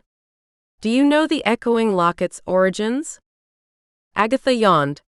"The echoing locket, my dear witches, is said to have been forged by the infamous archmage Zephyria during the Great Magical Schism. Zephyria was practically a boogeyman in magical circles. The kind of witch you'd use to scare apprentices into behaving. And now her legacy was about to bite us all in the ass. Just perfect." My jaw dropped. "Zephyria? But she vanished centuries ago." "Precisely." Agatha's tail swished. "Legend has it she crafted the locket to preserve her most powerful spells before her mysterious disappearance." Evie leaned forward, her brow furrowed. "If that's true, whoever possesses it could wield magic beyond our comprehension." I paced the room, my fingers drumming against my thigh. But why resurface now? And who's pulling the strings? Was Zephyria herself behind this? Had she been hiding in plain sight all along, biding her time? Or was someone else trying to claim her power for themselves? Either way, we were in way over our heads. "My money's on Councilman Voss," Evie said. "I heard he's been sniffing around restricted archives lately." I scoffed. Typical. Always chasing power he can't control. Voss. The name alone made my skin crawl. I'd never trusted that smug, fire-wielding jerk. If he got his hands on the locket, we'd all be burnt toast, literally. Agatha stretched lazily. "Don't forget Professor Rowan Elderwood. That windbag's obsessed with historical magic." My stomach roiled at the thought. Both were formidable opponents, each with their own brand of cunning. Both are as shady as a grove of midnight oaks, I groused, my thoughts racing faster than the fluttering wings of a hummingbird. Evie nodded in agreement, her lips pressed into a thin line. The air buzzed with an electric charge, and the odor of ozone permeated the room. A shimmering glyph appeared before me, pulsating with a message that bore the unmistakable seal of Councilman Voss. Holy hell, what does Voss want now? I exclaimed, reading the message demanding my presence at his office. To kill me. The half-joke slipped out, but it wasn't entirely beyond the realm of possibility with the stakes so high. Don't go, Sage, Evie said, her expression grave. Voss is unpredictable. I know, but I'm curious, I replied, though my bravado didn't quite reach my heart. About what? How he's going to kill you. Evie spat. Just ignore him, girl. Don't go into the lion's den unprepared. And Evie's right, Agatha said, leaping onto the windowsill, her yellow eyes glinting. But so is stupidity. I rolled my eyes. Guys, I appreciate the concern, but I'm not a kid anymore. I can handle Voss. Evie crossed her arms. You sure about that? Last time you faced him, you ran screaming. That was because he lost his temper, I murmured, heat rising to my cheeks. Agatha snorted. And that's an excuse to chase you and throw a ball of fire at you. Look, I said, pacing the room. My hands convulsed, tingling to cast a protection spell. I know it's risky, but what if he has information about the supernatural uprising? Evie's mouth dropped open. You think he'd just hand that over? No, but he might let something slip. I grabbed my bag, shoving a few crystals inside. Just in case. Sage, Evie grabbed my arm. At least let me whip up a quick potion. Something to give you an edge. I hesitated. The clock ticked loudly, reminding me of Councilman Voss' impatience. Fine. But make it fast. Evie rushed into my kitchen. We could hear opening cabinets and banging around in there. Agatha leaped down, tail swishing. I'll come too. Someone needs to keep an eye on you. Great, I muttered. A cat for backup. Hey, Agatha hissed. This cat can kick some serious ass. I couldn't argue with that. As Evie mixed her potion, I tried to steady my breathing. Councilman Voss was dangerous, sure. But so was I. And I had friends watching my back. Let him try something. I was ready. Evie thrust a vial into my hand. Drink this. It'll sharpen your senses. I eyed the swirling purple liquid. What's in it? Trust me, you don't want to know. Evie winked. I knocked it back, grimacing at the taste. A tingling sensation spread through my body, my skin prickling with heightened awareness. Wow, I blinked, the room suddenly in sharper focus. This is intense. Agatha sniffed the air. Smells like trouble to me. Says the cat who's coming along, I quipped. Someone's gotta watch your back, Agatha retorted. Merlin knows you need it. I rolled my eyes. Thanks for the vote of confidence. Anytime, young witch. Evie grabbed my shoulders. Voss is slippery. Don't let him get in your head. My stomach clenched. Got it. And if he tries anything. Evie's expression frowned with worry. I'll turn him into a toad? I suggested. I was thinking more along the lines of a dung beetle, but sure. We shared a grim laugh, then I slung my bag over my shoulder. Ready? I asked Agatha. She stretched lazily. Born ready, young witch. I took a deep breath, squaring my shoulders. Let's go. We stepped out onto the porch, Agatha weaving between my legs. I locked the front door. Evie wished us luck, then got into her car parked at the curb. The cool evening breeze kissed my skin as we made our way towards Councilman Voss' imposing abode. Agatha trotted beside me, her black fur blending seamlessly with the shadows. Her yellow eyes glowed in the dim streetlight, catching every trace of movement in the quiet town. You know, I said, most familiars don't insist on accompanying their witches everywhere. Agatha's whiskers twitched. Most familiars aren't as clever as I am. And don't forget, I was assigned to you, and someone needs to keep you out of trouble, and alive. We crossed Moonstone Bridge, its ancient stones thrumming with residual magic beneath our feet. The cobblestone streets gave way to narrower alleys, buildings leaning in overhead like gossiping neighbors. The fragrance of herbs and incense wafted from hidden gardens and open windows, a reminder of the magical undercurrent that ran through Emberwick Crossing. As we neared the heart of the old town, Councilman Voss' mansion loomed ahead, an opaque silhouette against the star-studded sky. My steps faltered for a moment, my legs trembling. Agatha pressed against my leg. "Sage, you're more capable than you think.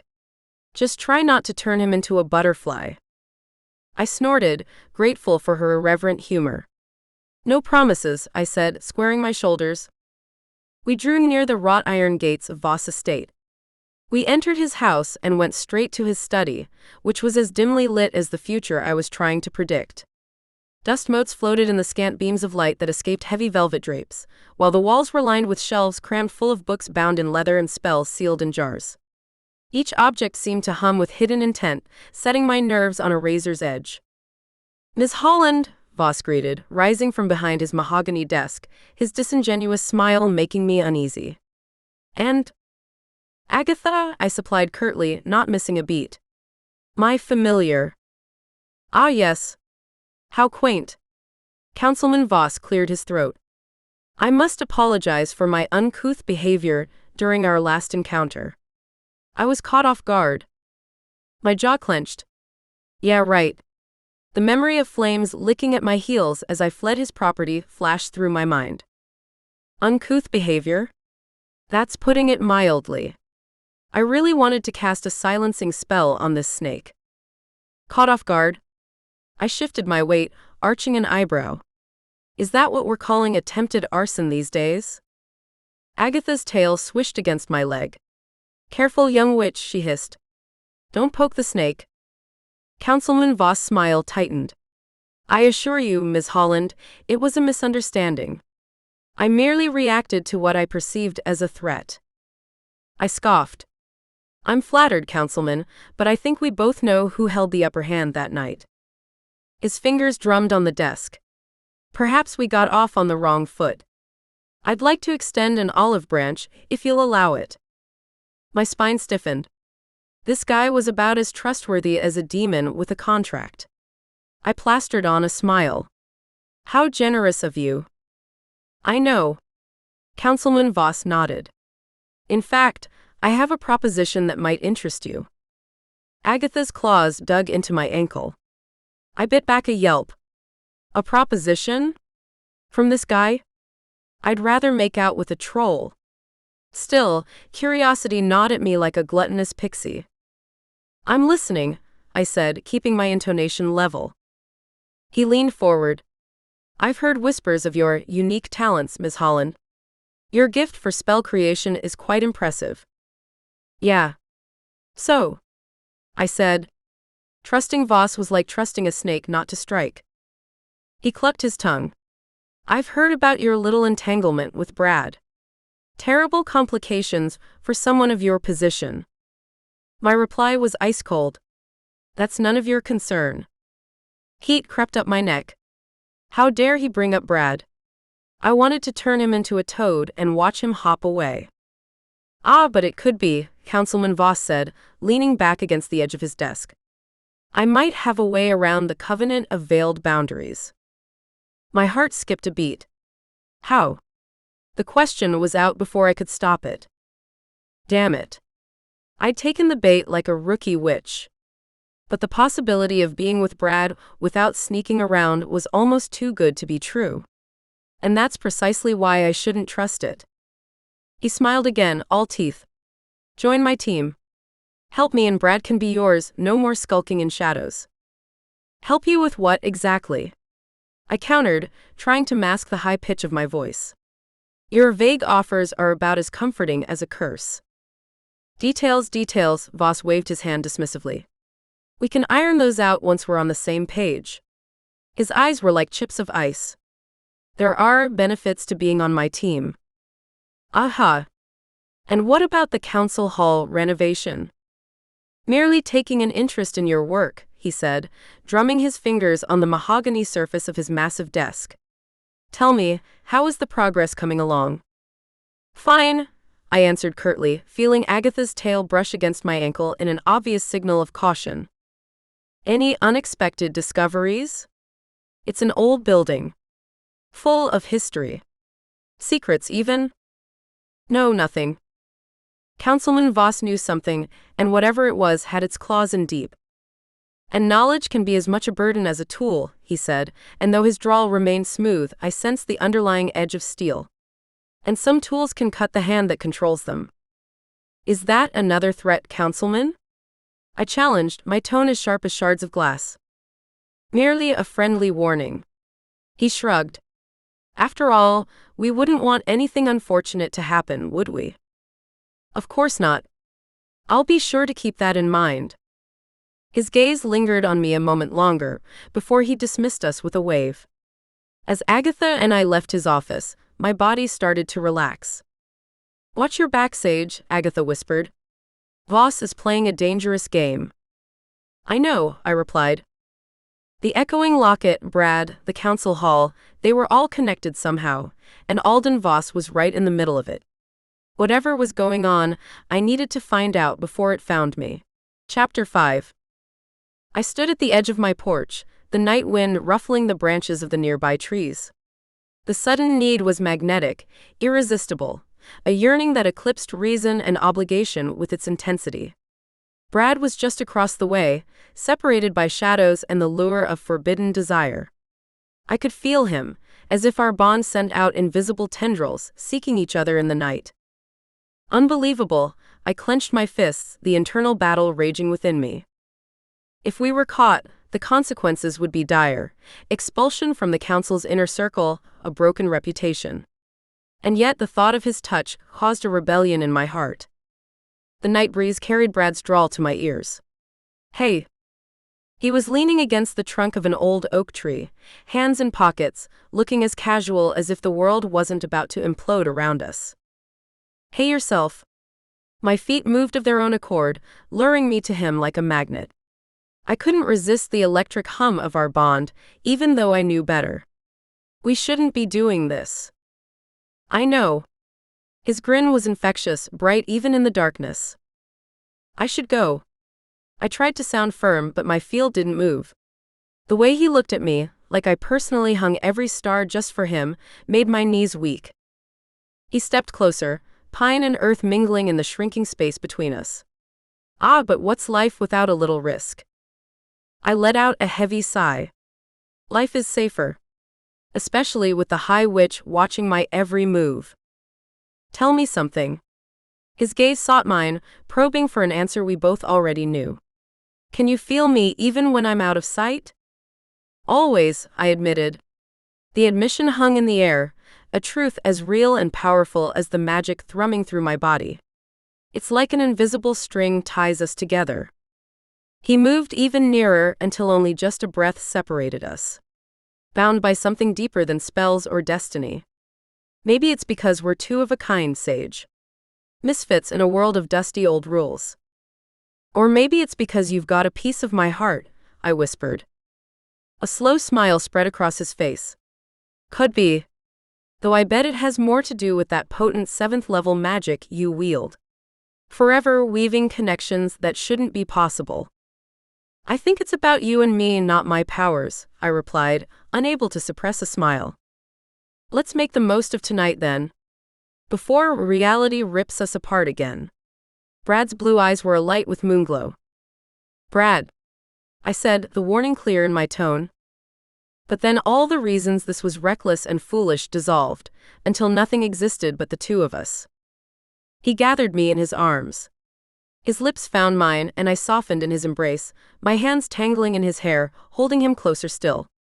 For a blissful moment, nothing else mattered. Not the rules we broke, nor the consequences we would face. There was only this, only him. This was reckless, dangerous, and absolutely intoxicating. I'd never felt more alive. My skin tingled where Brad touched me, sparks of magic dancing between us. This connection, this strong attraction, it was unlike anything I'd ever experienced. Maybe this was why the High Witch feared us together. We were a force of nature, unpredictable and untamed. When we finally broke apart, panting, he rested his forehead against mine. How can something so right be so wrong? I whispered. Brad let out a shaky laugh. The High Witch would say it threatens the natural order she's desperate to maintain. I wanted to scream. Natural order? More like Ingrid's twisted version of control. She'd rather see us miserable than risk her precious status quo. I rolled my eyes. Ingrid and her precious order. As if love could be contained by rules and regulations. Remind me again, since when do we care about her order? I said bitterly. Brad's jaw tensed. We may not have a choice. If we get caught again, there will be hell to pay. Ingrid's wrath was no joke. I'd seen what happened to those who crossed her. But the alternative, giving up Brad, felt like ripping out a piece of my soul. I winced, remembering the High Witch's cold violet stare, her clipped tone when she'd forbidden me from seeing Brad. The memory of Ingrid's fury still haunted me, her threat sharp as knives. She'd made it abundantly clear that if I defied her again, the punishment would be severe. I can't lose you, I said, hating the tremor in my voice. My throat tightened. The thought of being separated from Brad made my chest ache, like someone had reached in and squeezed my heart. I'd lost so much already. My parents, my childhood innocence. Brad was my anchor in this hurricane of magic and politics. Without him, I'd drift away, lost in the currents of power and expectation.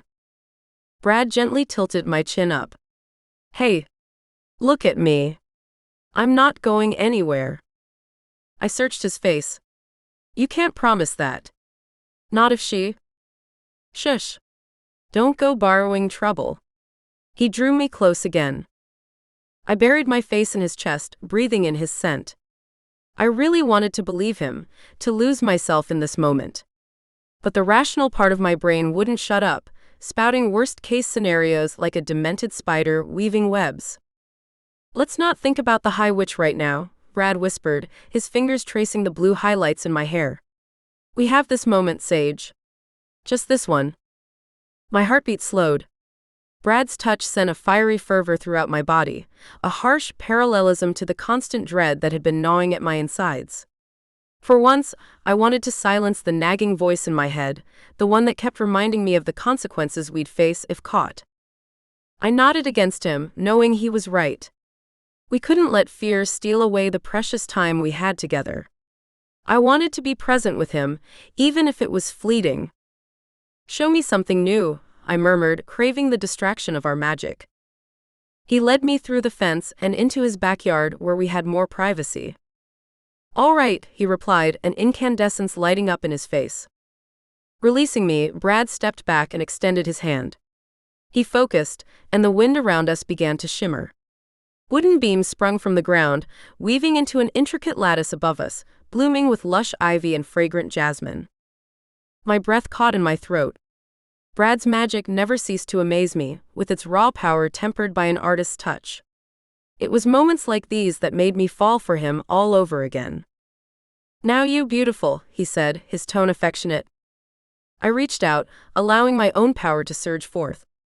The flowers on the lattice burst into a kaleidoscope of colors, each hue more vivid than the last. Our combined magic swayed together, an opus of structure and beauty, his architecture and my embellishments. Perfect, he said. I smiled, caught up in the wonder of what we could create together. Our gazes fastened, and in that instant, it was just Brad and me, surrounded by the magic only we could make. He gathered me into his arms again, and I went willingly. Eagerly. Our lips met in a kiss that sent sparks flying, literally. Tiny bursts of light popped around us, a manifestation of the power coursing through our joined bodies. It was passionate and consuming, a physical reverberation of the attraction we shared. My mind went blank, every worry and fear evaporating. In that moment, I didn't care about the High Witch, the rules, or the consequences. All that mattered was Brad, his arms around me, his lips on mine. Brad. I whispered, trailing off. I clung to him, feeling both complete and utterly undone. My heart trembled like a caged bird. This was wrong, so wrong, but it felt electric. The High Witch's warnings echoed in my head, but Brad's touch silenced them all. "Sage," he replied, his voice rough with emotion. Brad's fingers traced along my jawline, and I leaned into his touch, loving the warmth of his skin against mine. "Why does it feel so good to be bad?"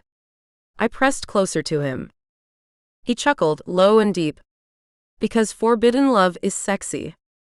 A thrill blasted through me, equal parts excitement and fear. I was playing with fire, and I knew it. But oh, how I loved the burn. "Fair point." I grinned, my heart sprinting. "But the High Witch isn't here," Brad finished, his expression gleaming with mischief. "And what she doesn't know won't hurt her." I bit my lip, torn between desire and duty. The sensible me knew we were playing with fire, but the rebellious streak that had gotten me into trouble so many times before was all too eager to throw caution to the wind. My parents' faces flashed in my mind. What would they think of me now? But then Brad's spicy cologne surrounded me, and all thoughts of disappointment vanished. "You're a bad influence, Bradley Adams," I teased, poking him in the chest. He caught my hand, bringing it to his lips. "You love it." My breath hitched. "Maybe I do." We stood there, frozen in a moment of tension and possibility. The air sputtered with barely restrained magic. I could feel the power humming beneath my skin, begging to be released. My fingers tingled, itching to cast a spell. Any spell. To channel this wild force flowing through me into something tangible. "So," Brad said, breaking the silence. "What now?" I smiled, an idea forming. "Now we make some magic of our own." A dog barked, and we froze. Panic surged through me like ice water. Reality came crashing back, harsh and unforgiving. My heart pounded so hard I was sure Brad could hear it. We'd been careless. Reckless, even. How could I have forgotten where we were? Images of Ingrid's disappointed face, of being stripped of my powers, flared to life in my head. "Stupid, stupid, stupid." "Someone's coming," I hissed. "Go," Brad urged, pushing me towards the hidden exit we'd used for months between our houses. "Be careful," I pleaded, catching his hand for one last squeeze before slipping away into the shadows. "Always am," he shot back with a wink that didn't quite reach his worried eyes. As I darted through the shadows, guilt and fear battled for dominance in my chest. I'd risked everything for a few stolen moments. But even as dread sank low in my stomach, I couldn't bring myself to regret it. Not yet, anyway. We'd been so close to getting caught. Again. Too close. As I made my way back home, the fear of discovery shadowed me every step of the way. My skin prickled with each rustle of leaves, each distant conversation. I imagined Ingrid's spies everywhere, watching, judging. But beneath the fear, a small part of me thrilled at the danger. At the secret I now carried. My blood surged through my veins, a panicky tempo that matched the quickening of my footsteps. The darkness seemed to close in around me, thick and oppressive, as if it could swallow me whole. I felt it, the strain of 1,000 eyes that were not there, watching, waiting for me to slip up. My hands shook with the residual adrenaline, the tremors betraying my outward composure. I whispered incantations, spells to cloak my presence, to muffle the sound of my galloping heartbeat. But no magic could ease the gnawing fear that twisted in my gut. As the recognizable silhouette of my home came into view, relief zipped through me in an icy wave. The light blue paint and white trim of the house stood out against the unlit street, a beacon of safety. I slipped through the front door, leaning back against it once I was inside, allowing myself a moment to catch my breath. Upstairs, in my room, the anxiety finally began to ebb from my shoulders. I sank onto the bed, the mattress dipping beneath me. Brad's touch still lingered on my skin, a phantom caress that caused a fluttering feeling in my stomach. The whiff of magical flowers, which we had conjured together in those stolen moments, hung in the air, sweet and heady. I closed my eyes, letting the memories of our reunion crash over me.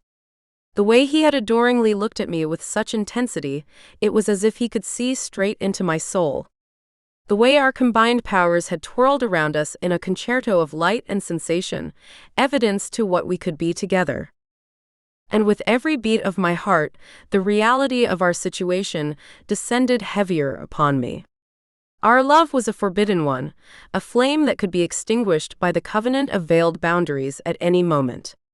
What would we have to sacrifice for this relationship? For a chance to be together without constantly looking over our shoulders? Then I drifted off to sleep, dreams of forbidden kisses, and the foreboding of a future filled with danger and desire cradling me into slumber. Chapter 6. The morning sun radiated a soft golden brilliance over Emberwick Crossing, dappling the streets with patches of light and shadow. A gentle breeze carried the fragrance of blooming flowers and the distant chatter of sparrows perched on top of the magical archives building, a grand edifice that towered above the quaint shops lining the main thoroughfare. Its spires reached for the sky like fingers of an ancient spell, grasping at the invisible magic that swirled in the air. My stomach churned as I thought about Freya's betrayal. Some friend she'd turned out to be. I trusted her, and look where that had gotten me. Now I had to tiptoe around my own feelings like they were landmines. "Can you believe Freya just ratted us out like that?" I said, my voice faint enough so only Evie could hear. Brad and I were careful. But now the High Witch is pissed that I disobeyed her, all because she couldn't keep her nose out of our business. Evie pushed a stray lock of jet black hair from her forehead and sighed. "I know it's tough, Sage. But Freya's always been a stickler for the rules. Maybe she thought she was doing the right thing, even if it was the wrong thing for you." I scowled, my frustration boiling. Well, her right thing has made everything harder. Brad and I can't even look at each other without fear of being watched now. My gaze drifted to the ground, the angst of secrecy pushing down on me. The thought of Brad made my chest ache. His crooked smile, the way his eyes crinkled when he laughed. Now I had to pretend those memories didn't exist. Stupid rules. Stupid laws. Who was the High Witch to dictate who I could love? Oh yeah. My boss. Evie tilted her chin up, her expression brimming with empathy. "Hey. Try not to worry so much." Nodding, I mustered a faint smile. It wasn't much, but having Evie by my side made my troubles seem a little more bearable. As we entered the magical archives building, the atmosphere shifted dramatically. The antique charm of the outer facade gave way to an interior that buzzed with arcane power. Warlock guards adorned in ceremonial robes stood vigilant beside sleek metallic detectors. Luminous runes pulsed along the walls, emitting an iridescent net of sensing spells designed to ward off any unwelcome intruders. We approached the front desk. "State your business," Mr. Thatcher commanded in a stern voice. Mr. Thatcher, the archivist, was a peculiar sight. His wiry frame was consumed by an oversized tweed suit that seemed from another era, his spectacles resting precariously on the bridge of his nose. With a bald head that shone under the overhead lights and a beard that appeared to be home to wayward paper clips, he peered at us over the rims of his glasses with an air of suspicion. Great. Just what we needed, a human lie detector with a penchant for office supplies. I swallowed hard, my throat suddenly dry as sandpaper. "We need access to the historical accounts from 10 years ago, please," I said, trying to sound confident even with the fluster of nerves in my stomach. "Accessing restricted files is not a matter to be taken lightly," Mr. Thatcher replied, his inflection slow and deliberate. "May I inquire as to why such sensitive information is required by 2 junior witch members of our community?" My palms grew clammy. This guy could give Ingrid a run for her money in the intimidating authority figure department. "Research," Evie interjected smoothly. "For a very important project directly from the High Witch herself." "Is that so?" The archivist stroked his beard, a skeptical glint in his eye. "And I suppose you have the necessary clearances? The paperwork? The approval codes?" Crap. I hadn't thought this far ahead. My thoughts sprinted, grasping for any plausible excuse. Why hadn't I listened to Agatha and come up with a better plan? Of course, I lied through my teeth, hoping he wouldn't press further. Evie shot me a quick glance, her expression unreadable. Very well, he drawled, turning to his archaic computer. But don't think for a moment you can pull the wool over my eyes. My heart pounded like a jackhammer. If he saw through our ruse, we'd be toast faster than you could say abracadabra. What were we going to do now? Actually, we're waiting on the final authorization, Evie said, before I could dig us into a deeper hole. It should be here shortly. She gave him a dazzling smile that even Ingrid would have been hard-pressed to resist. Very well. I shall await your documents, Mr. Thatcher replied, barely concealing his doubt. Thank you, Mr. Thatcher, I said, though my insides churned like a witch's brew. As soon as his attention returned to the piles of paperwork on his desk, Evie leaned closer and whispered, ready for some fun. Always, I murmured back, my expression betraying a hint of excitement amidst the anxiety. Follow my lead, Evie whispered, a wicked glint in her eye that usually meant trouble. She fumbled in her pocket, nearly dropping the small vial twice before finally extracting it with a triumphant, aha! Uncorking it with her teeth with a slight grimace, Evie began to chant under her breath. The incantation came out muffled and garbled, like she was trying to speak with a mouthful of marbles. Suddenly, a comically large puff of neon pink smoke exploded outward with a poof, enveloping Mr. Thatcher's head entirely. As it cleared, revealing his now cotton candy-colored hair, dozens of tiny, glittering butterflies materialized, each one sporting a miniature top hat and monocle. Oh, sweet cauldron of chaos. This was not part of the plan. My stomach did a somersault as I watched the scene unfold, torn between horror and a twisted sense of amusement. Mr. Thatcher's eyes bulged to cartoon proportions. He let out a high-pitched shriek that could have shattered glass and began a frantic flailing dance. Arms windmilling, he swatted at the dapper insects, spinning in circles and tripping over his own feet. I bit my lip to stifle a laugh. Poor guy looked like a deranged ballerina in a butterfly mosh pit. Concentrate, Sage. This disaster's your ticket out of here. One particularly bold butterfly landed on his nose. Mr. Thatcher went cross-eyed, trying to focus on it, before letting out a massive sneeze that flung him tumbling backward into a conveniently placed mud puddle with a spectacular splash. As he sat there covered in muck, hair still pink and surrounded by fancy butterflies, Mr. Thatcher let out a defeated sigh. A lone butterfly fluttered down, landing on his head. Evie snorted, trying and failing to hold back her laughter. Oops, she managed between giggles. I may have overshot that one a smidge. Must have mixed up my potions. Get these things away from me. Mr. Thatcher spluttered, his usual composure crumbling like an ancient ruin. Right away, sir. Evie scrambled to help him, all the while giving me the subtlest of nods.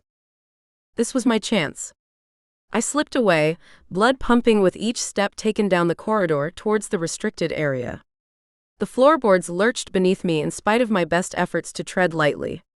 Every whisper of sound made my skin prickle. Was it just echoes or someone coming? My heart hammered against my ribs like it was trying to escape. Calm down, you idiot.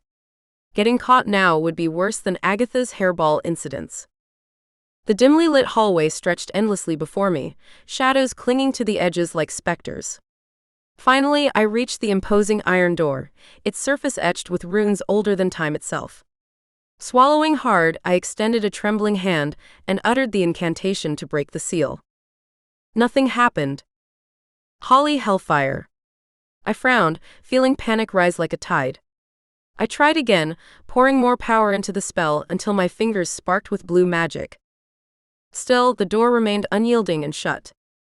Come on, Sage. You can do this. My palms were slick with sweat. If I couldn't crack this door, I'd never live it down. Evie's butterfly fiasco would be for nothing. No pressure or anything. Gathering all my courage and magical prowess, I chanted a new spell for the third time, envisioning the door unlocking, the barrier dissipating. With a muffled groan, the heavy iron yielded, swinging open to reveal the forbidden knowledge within. My breath caught in my throat. I was in. Inside the restricted room was a treasure trove of shadow and silence. Shelves lined with ancient tomes towered over me, their spines cracked and worn. Scrolls lay haphazardly strewn across tables, and artifacts with auras black as pitch sat encased in glass. The stale air smelled of dust and mysteries, the kind that could turn your life upside down or end it. I went straight for the manuscripts, scanning titles etched in languages I barely recognized. The fear of being discovered pulsed through me, but I shoved it aside. This was about my parents. About the truth. Come on, where are you? My fingers traced over leather bindings and brittle paper, my gaze darting back and forth, searching desperately. Then I found it, a stack of aged parchments tucked behind a row of ominous-looking grimoires. Their seals were grand, embossed with the insignia of the magical community's elite, and faded ink crawled across the surface like spindly legs. This might be it. My hand shook. I unfolded the top document, revealing the elegant script of officialdom, and a few ominous bloodstains smeared along the edges. Someone had tried hard to keep this hidden. While I read the text, the words blurred, each sentence a punch to the gut. Corruption, blackmail, assassinations, all of it leading back to an order signed by a name I knew all too well. My throat tightened, anger boiling within me. Why? Why did they have to die? Because they knew, I whispered, the realization cold and heavy in my chest. They knew too much. The sound of footfalls snapped me out of my grief-stricken trance. Frantic, I stuffed the documents into my bag and extinguished the orb of light hovering above me. I ducked behind a towering bookshelf. The door creaked open. Everything looks clear here, a guard said, his declaration resounding in the stillness. Check again, another insisted. You know the High Witch. Right. My heart was thundering in my ears, pounding so hard I feared they'd hear it, or I'd break a rib. They were close now, their shadows slithering across the floor just inches away. Inhale. Exhale. Don't make a sound. Don't. Hey, one guard called out suddenly. Did you see this? He held up something small and shiny. My locket had fallen off when I pulled out the documents. Probably some archivist's trinket, the other guard guessed, disinterested. Put it in the lost and found and let's move on. Sure thing. The guards left the room. The stiffness in my body dissipated when I heard them receding. When silence returned, I allowed myself one more shaky breath. Then I slipped out from my hiding place. Holly hell. I'd lost my locket. I'd have to retrieve it from the lost and found, but how without giving away that I'd been in the forbidden, restricted area? I wasn't sure, but I had to try. With the damning evidence secure, I slipped out the door unnoticed, unseen. The locket wasn't just any trinket, it was my connection to Mom and Dad. Losing it felt like losing them all over again. My stomach churned. What if I never found it? The thought of their faces fading from my memory made my chest tighten. I had to get it back, no matter the cost. The hallway stretched before me, empty and imposing. I had to get to the lost and found, but how? A shadow moved at the far end of the corridor. I froze. Sage. Brad appeared with a confused look on his handsome face. What are you doing here? Crap. I forced a smile. Brad. Hey, I was just, Of course it had to be Brad. The universe clearly had it out for me today. He raised an eyebrow. Sneaking around in the restricted area? No. Well, maybe. Look, I lost something important.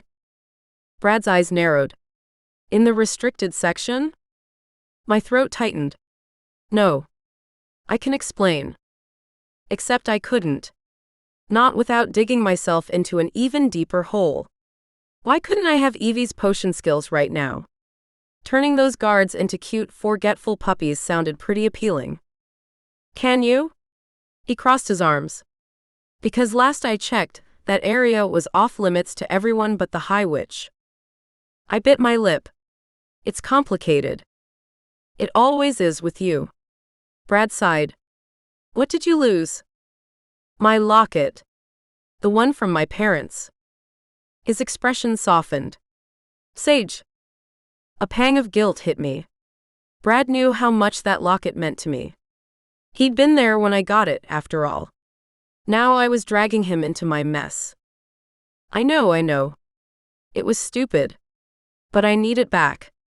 The problem is, they might realize I was in the restricted room if I go to the lost and found to claim it.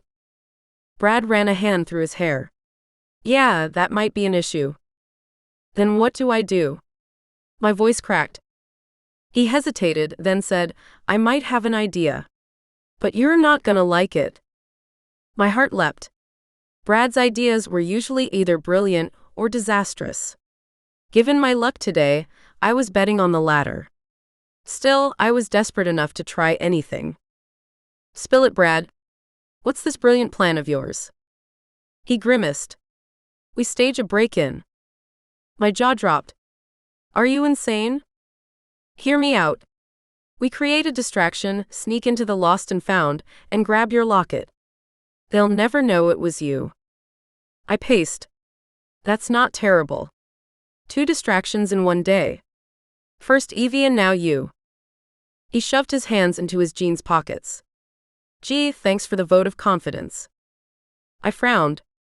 But won't they suspect us? We're not exactly criminal masterminds. Brad grinned. Speak for yourself. I've got a few tricks up my sleeve. Hey. I'll have you know I once convinced Professor Elderwood his office was haunted. I rolled my eyes. That's because you hid in his filing cabinet and made spooky noises. And it worked, didn't it? I blew out a long breath. This was risky, but what choice did I have? That locket was all I had left of my parents. Fine. What's the plan? Brad's face lit up. First, we need a diversion. Something big enough to draw everyone's attention. Like what? Setting off magical fireworks in the courtyard? Too obvious. We need something subtler. We're trying to avoid suspicion, not cause more trouble. I tapped my chin, an idea sparking. What if we enchant all the books in the library to fly around? Brad smiled. That's brilliant. Disorder without destruction. Plus, it'll keep the librarians busy for hours. We high-fived, grinning like idiots. I groaned. This plan might be getting worse by the second. Okay, let's go. Brad winked. We got this. My stomach trembled. I wasn't sure if it was nerves or Brad's stupid charm. We crept through the corridor, our feet echoing in the cavernous halls. Brad led us down another narrow corridor I'd never noticed before. We rounded a corner and froze. A burly guard stood outside the lost and found, looking bored out of his mind. Crap, I hissed. Now what? Brad nudged me. Distract him. Me? Why me? Because you're cute and he's straight. I glared at him. Fine. But you owe me. Taking a deep breath, I sauntered up to the guard, channeling my inner femme fatale. Excuse me, sir. I seem to be lost. The guard's eyes snapped to me, suddenly alert. This area's off limits, miss. I twirled a lock of hair around my finger. Oh, I know. But I was wondering if you could help me find the, bathroom. His brow furrowed. It's back by the front entrance. Really? That's not what I heard. I leaned in close, lowering my voice. I was told there are some very interesting books over here. The guard's face flushed. From the corner of my eye, I saw Brad slip into the lost and found. I'm not sure what you mean, the guard stammered. I batted my eyelashes. Oh, you know. The kind of books that make even experienced warlocks blush. The guard jerked at his collar. Miss, I think you should leave. Really? I mean, we're just getting to know each other. Brad appeared beside me, grinning. There you are. I've been looking all over for you. I feigned surprise. Oh. I must have gotten turned around.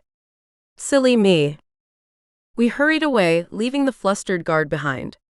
Once we were out of earshot, we burst into laughter. Did you see his face? I giggled. Brad held up my locket, triumphant. Mission accomplished. My heart soared. I snatched the locket, clutching it to my chest. The familiar weight of it settled around my neck, a piece of me restored. "Thank you," I whispered. Brad's cocky grin softened. "Anytime, Sage. I'll see you around." He took off and I sighed. The dangerous truth of my parents' death was mine now, and nothing would stop me from exposing it. Not even the High Witch herself. Shimmering magic appeared beside me, and Evie materialized in an impressive show of magic. "Don't leave without me," she said with a grin. "Let's do it then." Evie and I pushed open the heavy wooden doors of the Magical Archives building, stepping out into the bright sunshine of Emberwick Crossing. The air felt lighter, but an uneasy feeling still pressed on my chest. Birds chirped in the trees lining the cobblestone streets, their songs almost mocking the turmoil inside me. That was intense. Evie's gaze scanned my face, as if searching for any sign of what I'd found. "Yeah," I said, kicking a loose pebble down the sidewalk. "I found something, Evie. About my parents." "Tell me everything," she urged, hooking her arm through mine as we walked past the quaint shops and cafes. "Documents. Old faded parchments with official seals and bloodstains." I shuddered. They were involved in uncovering some serious corruption within the magical community's leadership. And it got them killed. "Corruption?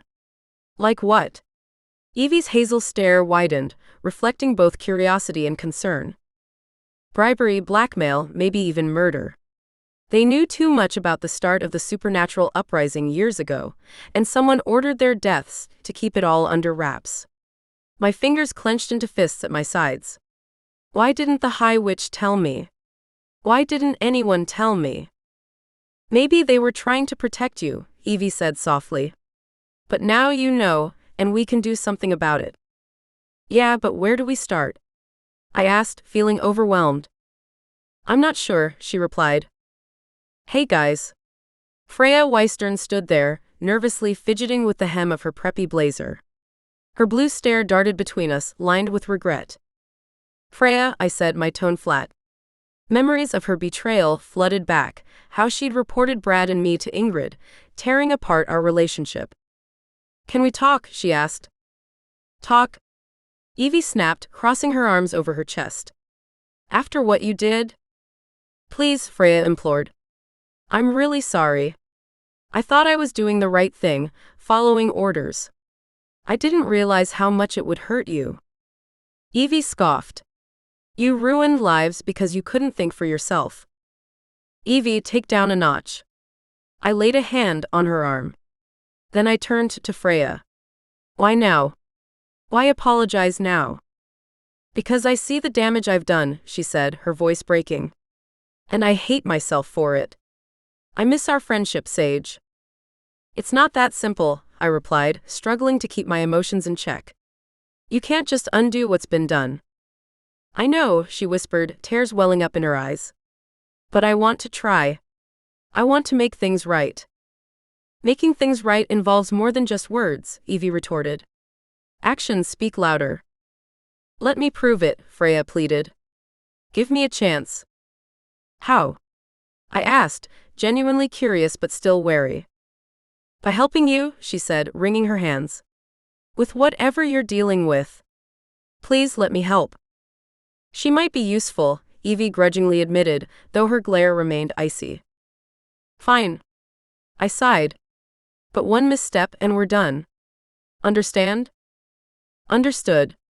Freya nodded vigorously, relief washing over her features. "Good," Evie said sharply.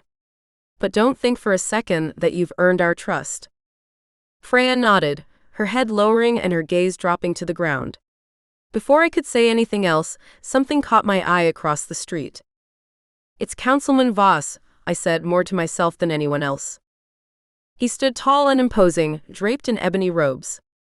His chiseled face was a mask of calm, yet his blue gaze bore into me with an intensity that made my body tremble. He was known for his impeccable fashion, but today there was something sinister about the way his robes billowed out in the breeze. "What's he doing here?" Freya asked. "Nothing good," I guessed. "There are rumors of his involvement with the supernatural uprising." Are you sure? Evie asked. I nodded. Yes. When I moved toward him, I glared at the man, and every muscle in my body tensed. And as soon as I reached the other side of the street, he vanished, like smoke dissipating into thin air. Where did he go? Evie's eyes darted around in confusion. Just disappeared, I said, trying to suppress the mounting dread in my chest. That's not possible, Freya murmured, her hands trembling. With him, anything is possible, I replied, staring at the empty spot where he had stood moments before. Do you think he knows? Evie asked quietly. About what we found? Maybe, I said, unable to halt the unsettling feeling gnawing at me. We need to be careful. Very careful. Let's get out of here. Right behind you, Evie responded, her usual confidence faltering just a bit. As we walked away from the archives, the sun continued to shine brightly, but the road ahead felt shadowed by uncertainty. Yet, amidst the lingering dread, a small glimmer of hope glistened. Perhaps we could uncover the truth and set things right. Chapter 7. We were hanging out in the living room of my house. I sank into one of the velour armchairs, its fabric a deep teal that played off the brown tones of the hardwood floor. Agatha lounged on the windowsill, her yellow stare tracking Brad as he flopped onto the couch. The chair hugged me like an old friend, but my stomach twisted. Brad's presence always did that to me, a combo of attraction and nerves that left me feeling like I'd chugged one of Evie's experimental potions. Your digs always feel like a hug, Sage. Brad yawned, stretching out his long legs and crossing them at the ankles. His spiky brown hair was a deliberate mess, and his blue eyes were gleaming with mischief that matched his grin. I shrugged with a smile, tucking a strand of my hair behind my ear. I could do with fewer hugs from the upholstery, though. Honestly, I could use more hugs, period. But admitting that felt like inviting trouble. Or worse, pity. Speak for yourself, Sage. Evie reclined on the love seat, her tone light and airy. She had a pixie-like quality to her, with short, choppy blonde hair and eyes that shone like sunshine on rippling water. Her laughter was infectious. This is the most action I've gotten in weeks. Agatha snorted, a sound that was distinctly human and utterly incongruous coming from a feline. Young witch, your taste in friends is as questionable as your taste in decor. My chest puffed with a hint of pride. Agatha's barbs were how she showed affection. Usually. Hey now, Aggie, I protested, using the nickname that I knew got under her fur. You adore my taste because it's as eclectic as your sass. Is that what they're calling hot messes these days? Agatha huffed. Hot mess or not, these magical treats are really good. Brad reached for a crystal bowl stuffed with shimmering confections. Each piece looked like a tiny edible star winking at us. What flavor is this again? Stardust and midnight blueberry, I said, picking up one myself. The treat dissolved on my tongue, a burst of sweetness followed by a cool tang that left trails of warmth down my throat. I savored the flavor, letting it distract me from the constant undercurrent of tension. Between Brad, the High Witch's expectations, and the looming supernatural threats, sometimes I wished I could just dissolve like these treats. Evie watched us with an amused glint in her eye before snagging her own piece. Who needs a boyfriend when you've got treats like these? She joked, her tone light with humor rather than lament. Or a girlfriend, Brad added, raising an eyebrow in my direction. Right, Sage? My heart skipped and jumped. Did he have to look at me like that? It made staying professional about 1,000 times harder. Brad, if the High Witch heard you, we'd be turned into lawn ornaments. I rolled my eyes. And you know the covenant of veiled boundaries has us blanching the line between will they, won't they, until the end of time. Ah, to be young and cursed with dramatic, forbidden love, Agatha drawled, leaping gracefully down from the windowsill to inspect the snacks. I sighed. Could be worse. We could be starring in our own supernatural soap opera.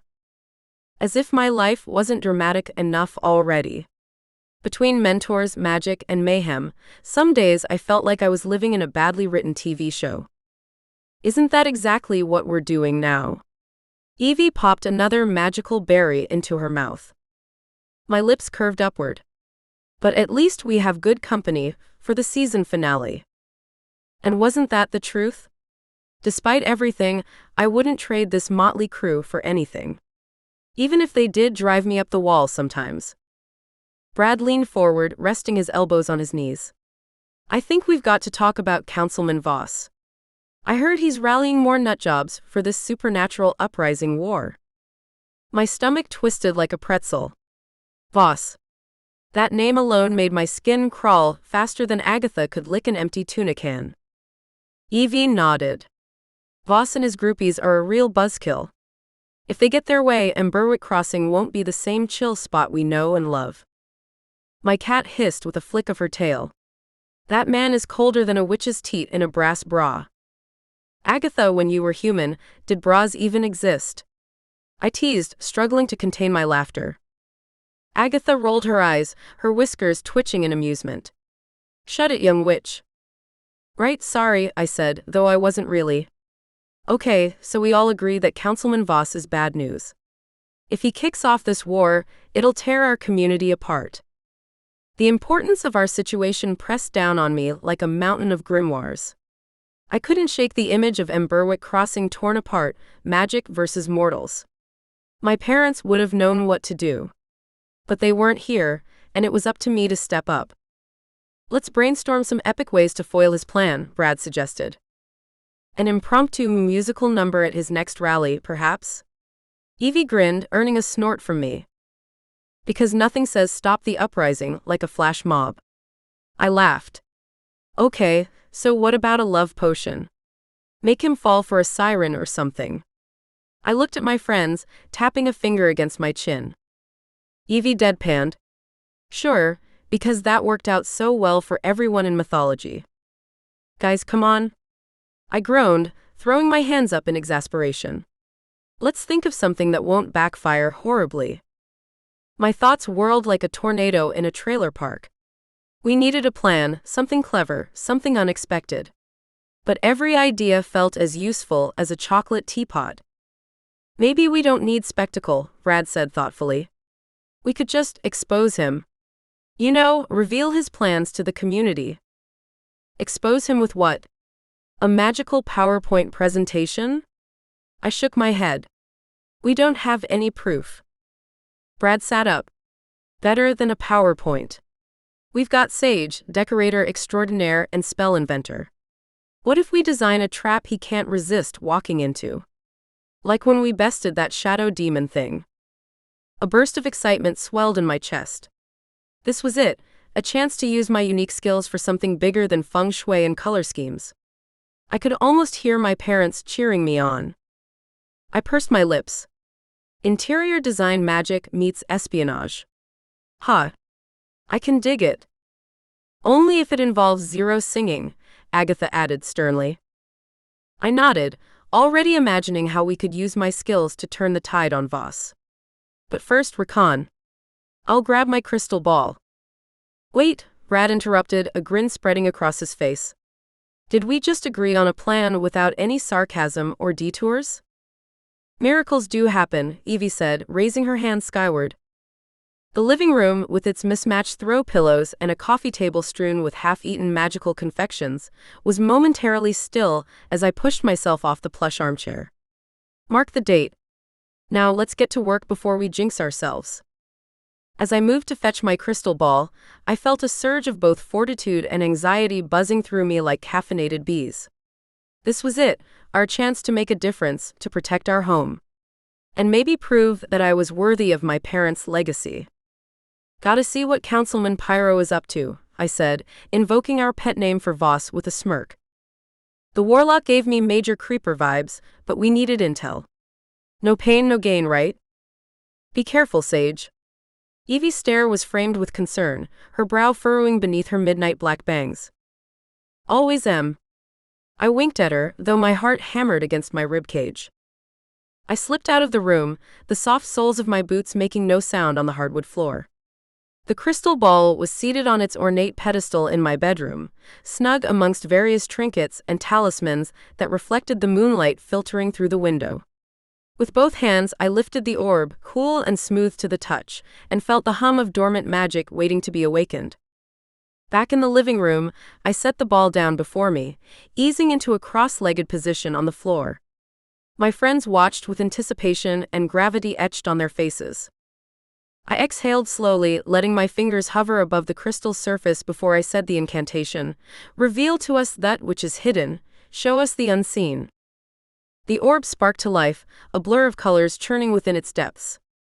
The room fell away, and there he was, Councilman Alden Voss, tall and imposing even within the confines of the crystal's vision. His coal-black robe swept the ground as he paced, his followers clustered around him. He said something, and they all nodded in agreement, their expressions eager and twisted with the same fervor that lit Voss' face, a chilling audaciousness to see their uprising come to fruition. Goosebumps prickled my skin. Voss and his groupies looked about as friendly as a pack of hungry wolves.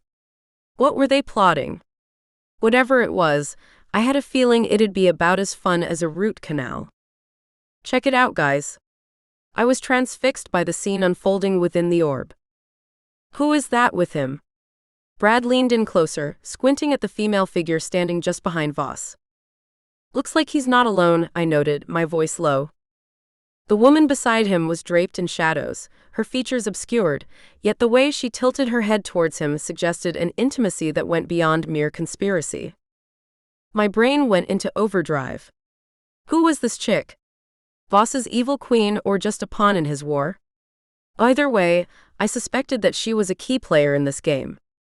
New girlfriend or partner in crime? Evie tilted her head, her tone held curiosity. Agatha's tail was flicking back and forth. Either way, it looks like more trouble. I was eyeing the mysterious woman. Who was she? How did she fit into this war? A romantic entanglement could complicate things, or it could be leverage if we figured out who she was. Should we be worried that Dark Lord Pyro has a new sidekick? Brad joked, but his shoulders slumped. Only if she's as fond of fire as he is, I said. My thoughts sprinted like a hamster on a wheel. If Miss Mystery was half as tyrannical as Voss, we'd be in for one hell of a fight. But maybe we could use her to our advantage. The enemy of my enemy and all that jazz. Let's hope she's just a fling, Evie said. What devious plans did Councilman Voss have, and how far would he go to see them realized? I squinted at the hazy figures in my crystal ball, trying to make out the details like I was deciphering an abstract painting. Councilman Voss's voice rang out clearly though, his usual smug tone unmistakable. Great, another cryptic vision. Just what I needed to spice up my Tuesday night. At least Voss' ego was coming through loud and clear, as subtle as a unicorn at a rodeo. Councilman Voss cleared his throat. The echoing locket is the key to winning this war. Its power is substantial. With it, we could. The shadowed woman cut him off. Shush. These walls have ears, Alden. And some of those ears might belong to snoops we are not aware of. She glanced around furtively. Voss scoffed. Oh please, Eden. No one's powerful enough to scry on me without my knowledge. I raised an eyebrow. Wanna bet, Councilman Cocky Pants? My heart thumped against my ribs like a caged bird. If this jerk only knew how wrong he was. But hey, his overconfidence was my gain. Keep talking, you pompous windbag. The schism left our world fractured. The locket could restore the natural order or give its wielder unrivaled power, Voss said. And you think you're the man for the job? The woman asked skeptically. Wasn't it your ancestor who caused the schism in the first place, with his lust for power? Sins of the father, Voss said dismissively. I'm my own man. Aha. And I'm the freakin' tooth fairy. I sighed. Two power-hungry crazies trying to get their crusty hands on ultimate power. We gotta find that locket ASAP, I said, my fingers drumming on the crystal ball like raindrops on a tin roof. Before Voss finds it. My stomach churned like a washing machine on spin cycle. This was bad. Really bad. The kind of bad that made facing down a horde of zombies look like a walk in the park. Great. So now we're on a treasure hunt. Evie blew a strand of hair out of her face.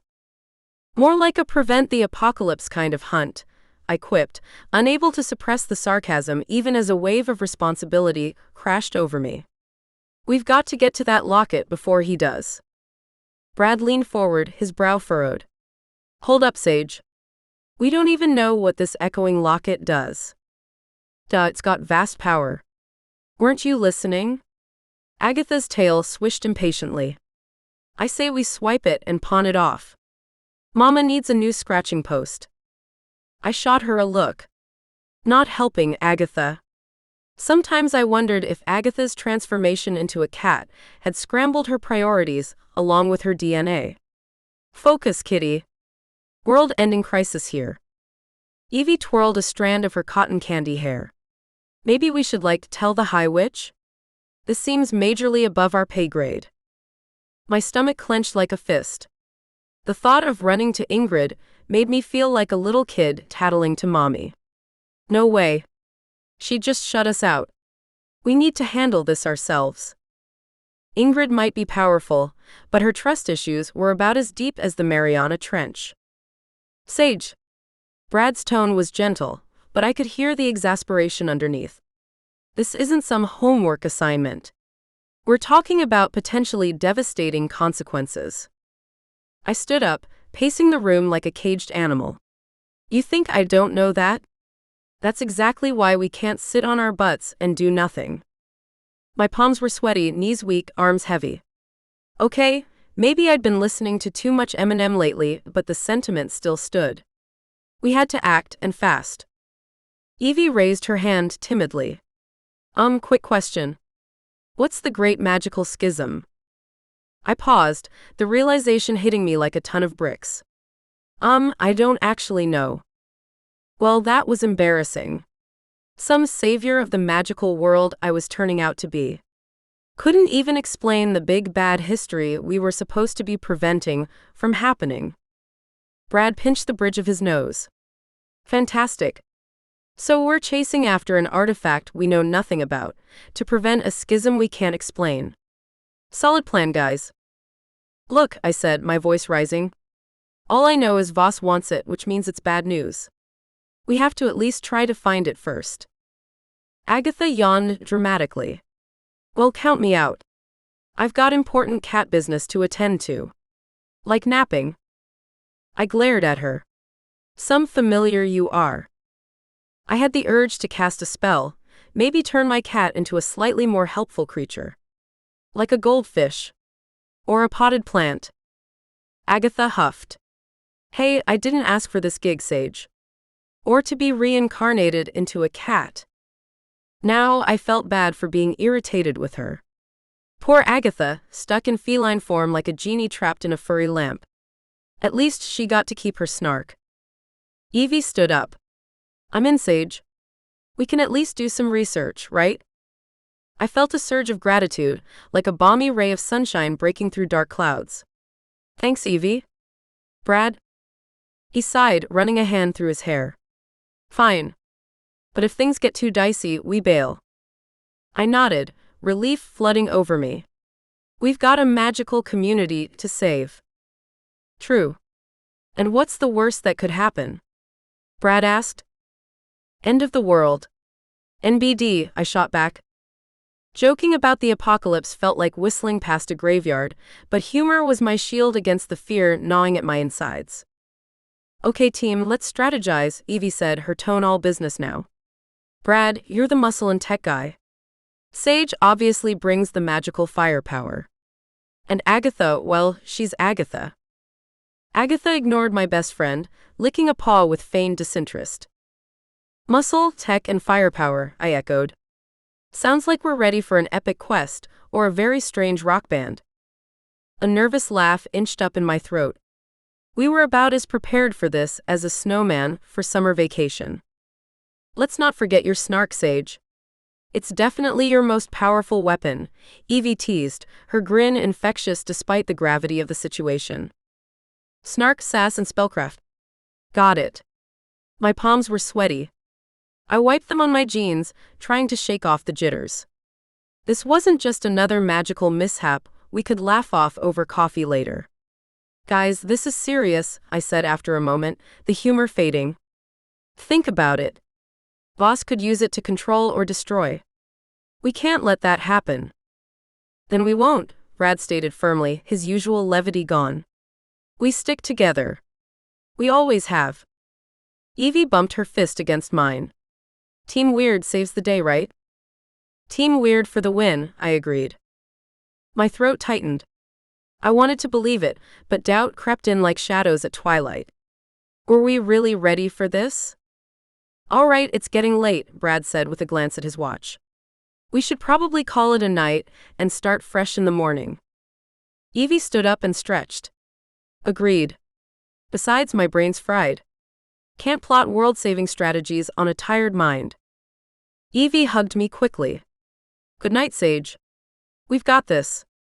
Sleep well, dream of magical victories. Thanks, Evie. You too. Night.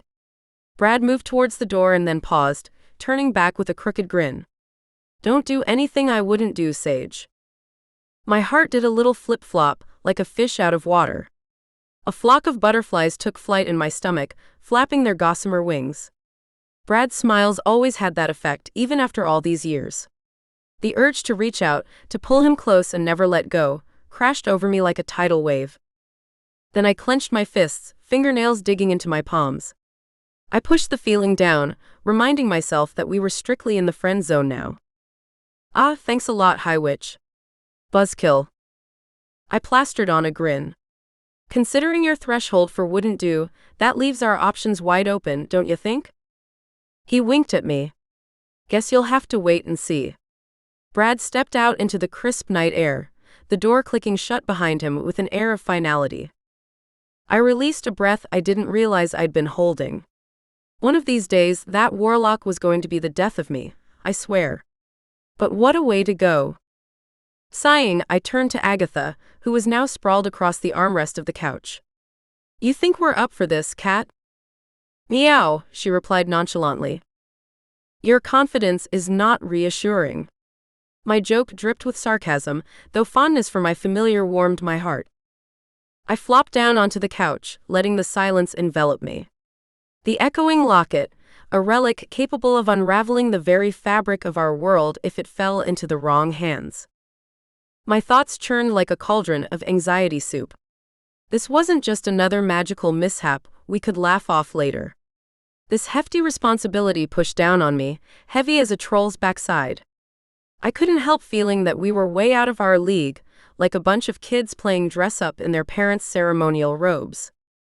Let's hope finding the locket isn't just a wild goose chase or a wild warlock chase, I said. Signing, I glanced at the shimmering crystals hanging by my window, catching the moonlight and throwing rainbow specks of light across the room. Team Weird, I murmured into the quiet. We faced weirder. But had we really?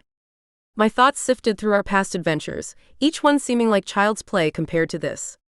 The locket could literally tear reality apart. And the fate of the magical world was hanging in the balance. I rubbed my temples, wishing I could summon some courage from thin air like one of my spells. Chapter 8. I shuffled through the dusty relics of my attic, the musty air thick with the redolence of forgotten years. I was looking for old photo albums of my parents when I found a discovery. Within the faded picture albums and moth-eaten garments was an old music box that could have been mistaken for mundane by any non-practitioner's eyes. But as I lifted the lid, a soft glow bathed my face, and ethereal chimes floated in the silence. A parchment curled out like a tongue, inscribed with words that made my ears start ringing. Seek the forgotten beneath the hallowed halls where knowledge hides and magic calls. This wasn't just another dusty trinket from Mom and Dad's collection. No, this was a clue, a breadcrumb leading to something big. I could feel it in my bones, that eminent tingle of magic and mystery. Brad. Evie. You need to see this. I called, clutching the music box as if it were as fragile as the truth it held. Moments later, Brad burst through the attic door, his spiky hair a disheveled crown. Sage, what's got you in such a... Shush, look. I cut him off, unveiling the glowing music box. Wow, I didn't take you for a collector of antique nightlights, Brad said, but his jest died in his throat after he read the message. Evie peered over his shoulder, her blonde hair framing her concentrated expression. So, the echoing locket is beneath the local library? This is big. With a nod, I closed the lid, extinguishing the light but not the burn of anticipation. Together, we descended from my attic, and then left the house and headed towards Emberwick Crossing's oldest library. The library materialized before us, a grand structure of weathered stone and stained glass that refracted the dying sunlight into a rainbow hue of pretty colors. My friends and I walked up to its towering arched doorway, exchanging tense glances. Then we crossed the threshold. The echoing locket, a mythical artifact I'd only read about in dusty tomes. If it were real, if we could find it. The possibilities made my palms sweat. Remember, stay sharp, I said. A chill ran down my spine as we entered. The air felt different here, saturated with a sorcery that made the hairs on my arms stand up. This wasn't just any library, it was alive with rare magic. Whoa, did you see that? Brad pointed at a shelf sliding across the floor, mutely reshaping the intricate aisles. Books aren't just for reading here, Evie said, her expression flecked with awe. They're alive. Let's keep moving, I urged. With each step, the library revealed its mysteries. Shelves twisted into new configurations, ensnaring us in a maze of leather-bound enigmas. It felt like the books themselves were watching, their spines rustling with the magic of 1,000 spells yet cast. I wanted to linger and to read every tome, to absorb their knowledge. But we had a mission. The locket. That's why we were here. Evie paused, head tilted. Does anyone else hear that? The faint murmur of voices floated on the air, speaking languages I'd never heard before. We're here for the archive, not a history lesson, I reminded them, though my heart thrummed with curiosity. Right, because breaking into a library after hours is just another Tuesday for us, Brad joked, but even his laughter couldn't mask the undercurrent of tension. Over here. I spotted an ornate door half covered by a sliding bookcase. We rushed over, and as I reached for the handle, the ground beneath us trembled. Careful, Sage. Evie warned. I turned the handle, and the door swung open, revealing dimness, obscurity beyond. We stepped inside, the door shutting behind us with a definitive thud. Brad's hand found mine in the dark. His touch was warm, grounding.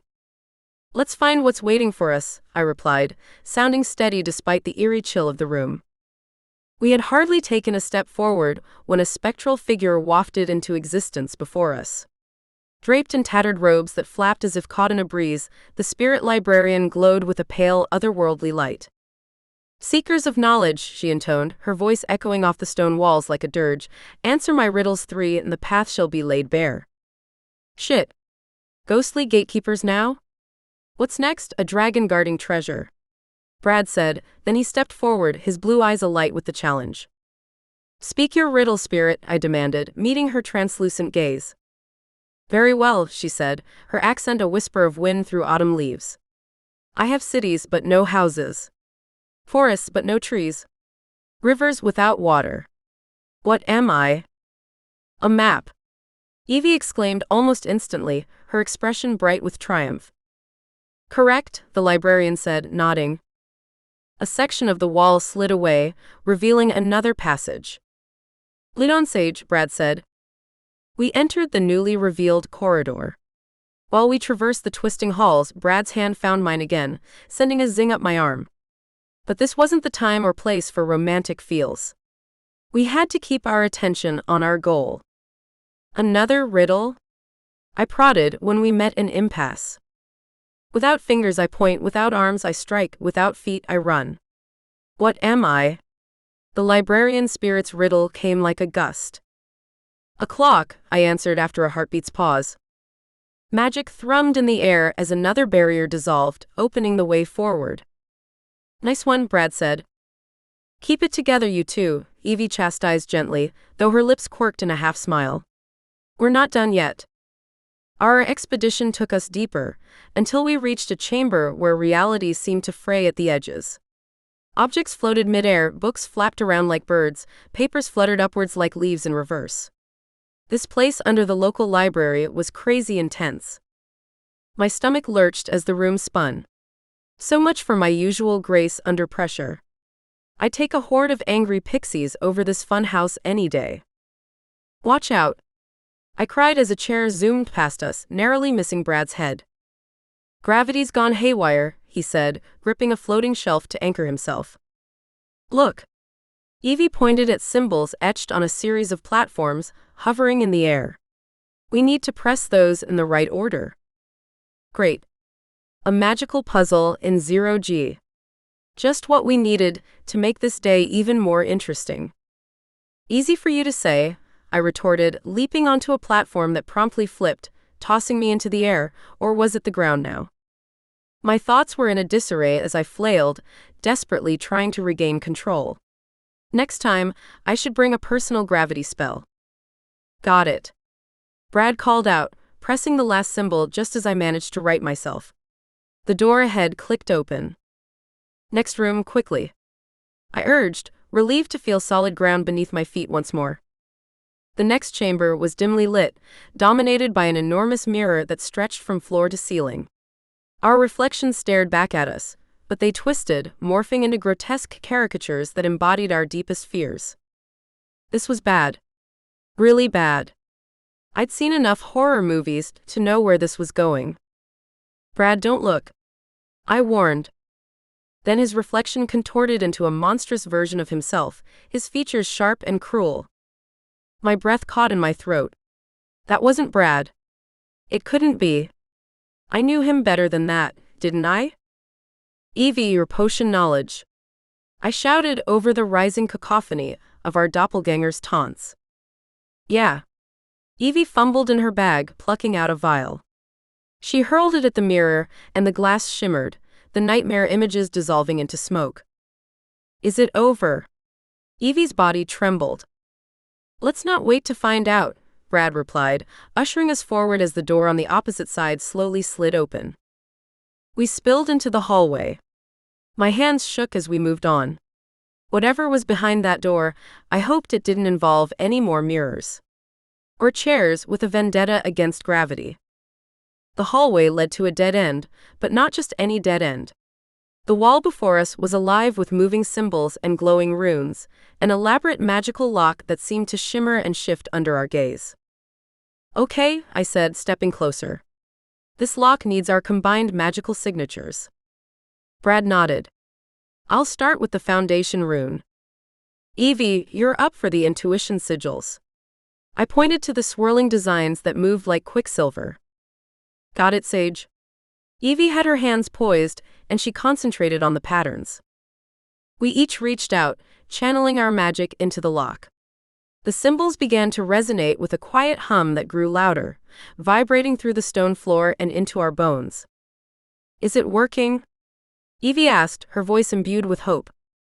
Keep going, I urged. The air around us hummed with energy as our powers intertwined. The intricate patterns on the lock aligned perfectly with our efforts. With a thunderous click, the lock disengaged, and the wall slid away, revealing an ancient vault bathed in a golden light. Whoa! My mouth dropped open. Look at all this. Evie trailed off. Shelves lined with dusty tomes, artifacts encrusted with jewels, and relics that sighed of millennia past surrounded us. We were in the heart of Emberwick Crossing's magical history. So much power, so much history. Mom and Dad would have loved this place. Brad scanned the room, his brow furrowed. Where's the echoing locket? Let's find anything that could be a clue, I suggested, catching a glint of metal. I reached for an ornate scroll case, its surface etched with the same kind of symbols that had adorned the lock. Here. I was quickly unraveling the parchment within. This could be it. The key to everything we'd been searching for. It wasn't the locket. It was a map, ancient and cryptic, depicting landmarks and inscriptions that made little sense at first glance. Disappointment punched me in the gut. But wait. Look, this symbol here, Brad pointed. Isn't that Nightfall Tower? I finished for him, my throat tight. It's suggesting the locket is hidden in Ingrid Nightspire's personal quarters. The High Witch. My mentor. The woman I looked up to. Could she really be involved in this? Are you serious? Evie gasped. That's not good.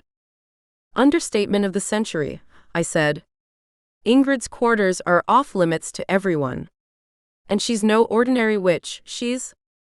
The High Witch, Brad interjected. Sage, this is insane. We were way out of our depth here. But giving up wasn't an option. Insane or not, it's our only lead. I rolled up the map. We have to get into Nightfall Tower. Evie sighed. From gravity-defying rooms to breaking into a High Witch's private quarters. What could possibly go wrong? We were about to cross a line from which we couldn't uncross. But sometimes, to do what was right, you had to do what's wrong first. Everything? I marched ahead, tucking the map securely into my bag. But we don't have a choice. We need that locket. Chapter 9. I rapped on the heavy oak door, my heart beating a frantic rhythm against my ribcage. My palms were sweaty and I wiped them on my jeans. This was it. The moment of truth. No turning back now. Agatha, an obsidian shadow at my heels, yawned. This better be worth it, young witch. I missed second breakfast for this. Confronting the High Witch about the echoing locket would be tense and awkward. Shush, I hissed. The door opened, revealing the High Witch's study, a room that breathed antiquity, its walls lined with shelves groaning under the weight of leather-bound grimoires. The air was thick with the musk of old parchment and the tang of spell ink. Ingrid Nightspire, her silvery hair flowing like quicksilver down her back, peered at me over half-moon spectacles. Sage Holland, she said, her accent bearing the power of authority. To what do I owe this unexpected visit? High Witch, I need to speak with you about something sensitive. My throat tightened, and I stepped into the sanctum of Emberwick Crossing's most powerful sorceress. Ingrid gestured to a pair of high-backed chairs before her desk. As I sat, the magical sorcery in the room prickled my skin, reacting to my nervousness, or was it hers? Out with it then, Ingrid prompted, leaning back in her chair, her stare sharp as daggers. I took a deep breath, steeling myself. This was the moment I'd rehearsed 100 times in my head. Don't screw it up, Sage. It's about the echoing locket, I said, my tone careful, measured. Agatha curled around my ankles, her attention fixed on Ingrid, who stiffened noticeably. Is that so? The High Witch's tone was icy, betraying a hint of surprise. Agatha and I believe it's in your quarters. My accusation hung between us, a spark ready to ignite. Be cautious, Sage, Agatha warned, tail flicking. You're treading on cursed ground. Ingrid's violet eyes narrowed, a thunderstorm brewing within them. And what precisely has led you to this conclusion? She leaned forward, hands folded neatly on the desk. My adrenaline was surging. This was it. The point of no return. I swallowed hard, my mouth dry as sandpaper. A map, I blurted, ignoring Agatha's warning hiss. It led me to you. Preposterous. Ingrid snapped, the air sizzling with her rising ire. Around us, the magical current intensified, papers fluttering and floating. Then there's my parents, I pushed on, undeterred. They knew about the corruption, the lies festering within our leadership. They were silenced because of it. Watch it, kid, Agatha growled under her breath. Don't poke the sleeping basilisk. Silenced? Ingrid repeated, her voice a dangerous whisper. You dare suggest? I dare, I interjected, emboldened by the truth burning in my chest. And the locket, they were going to use it to expose everything, weren't they? Enough. Ingrid stood abruptly, her chair clattering backwards. You think you understand the credence of these accusations? Magical power crackled like static, lifting strands of my blue highlighted hair. Better than you think, I shot back, standing to meet her towering presence. I'm not blind to the shadows creeping through Emberwick Crossing. And neither are you. Your youthful audacity, Ingrid said, but I cut her off. Isn't it time we stop hiding behind veils and secrets? If we're to protect this community, the truth needs to come out. My voice wavered but didn't break. Perhaps, Ingrid conceded after a tense pause, her gaze softening just a fraction. But at what cost, Sage? At what cost? The silence stretched, a chasm between Ingrid and me. I watched as the High Witch's hard violet stare narrowed, her resolve wavering like a candle flame in a draught. Ingrid, the unshakable pillar of our magical community, actually looked uncertain. It was like seeing a crack in a marble statue. I didn't know whether to be intrigued or terrified. Fine, she relented, her voice sounding heavy with an emotion I couldn't quite place. The echoing locket is indeed more than just an artifact. It belonged to my older sister, Archmage Zephyria. Your sister? I echoed, disbelief coloring my tone. It was odd to think of Ingrid having family, being anything other than the High Witch. My mind reeled. Ingrid with a sister? Next thing you know, we discover she had a secret boy band obsession or collected rubber ducks. The image of stern, imposing Ingrid surrounded by squeaky yellow bath toys almost made me snort. Family heirloom, huh? Agatha asked. Ingrid shot a glare at Agatha, but the cat merely yawned, her fangs glinting briefly before she licked a paw nonchalantly. I bit back a grin. Leave it to Agatha to cut through the tension with her sardonic charm. Sometimes I wondered if her feline form was less a curse and more a perfect match for her personality. Ingrid's lips tightened into a thin line. It's more than a mere heirloom, Agatha. The echoing locket holds memories. My eyebrows shot up. Memories? Memories in a locket? It sounded like something out of a fairy tale, but then again, my life was hardly normal. Still, the gravity in Ingrid's voice made me uneasy. Yes? Ingrid's fingers traced an invisible pattern on her desk. Zephyria imbued it with her most powerful spells. It's a repository of knowledge that could reshape our magical world. A chill crawled up my spine. And now it's missing? Worse? Ingrid's eyes met mine, sharp as broken glass. It's been stolen.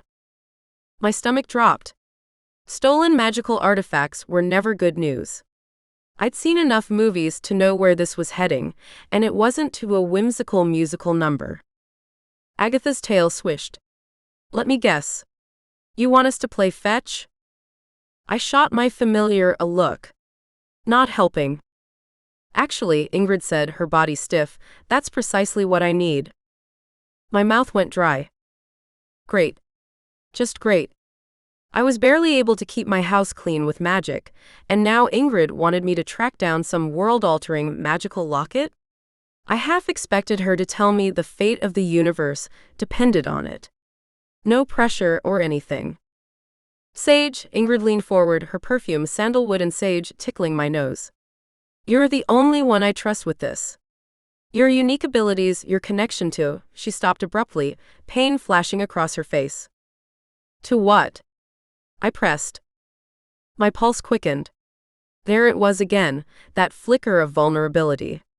What wasn't she telling me? And why did I suddenly feel like I was standing on the edge of a very deep, very dark rabbit hole? And she was about to push me in. Ingrid's jaw clenched. To me. To this magical community. Yet her hesitation nagged at me. There was more she wasn't saying.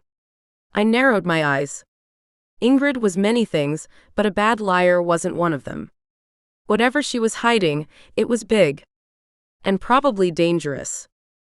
Why me? I asked. Why not the council? Ingrid's laugh was bitter. The council? They'd sooner use the locket's power for themselves than return it. And you wouldn't? Agatha muttered. Ingrid ignored her. Sage, please. Will you help me recover it? I swallowed hard. This was bigger than anything I'd faced before. Bigger than me. Panic burned in my chest. I was just an interior designer who could barely keep her plants alive, not some magical Indiana Jones. I looked at Ingrid. My resolve hardened. Whatever this was, whatever secrets Ingrid was keeping, I couldn't turn my back on her. Not when she looked at me like that. Is this why my parents were killed? I pressed, feeling the sting of betrayal. Because of some family squabble over jewelry? The accusation left my mouth before I could stop it, sharp and rude. I kind of wanted to take it back, but a larger part of me needed to know. The wound of my parents' death had never truly healed, and now it felt like salt was being poured directly into it. It is not just jewelry. Ingrid snapped, her composure cracking.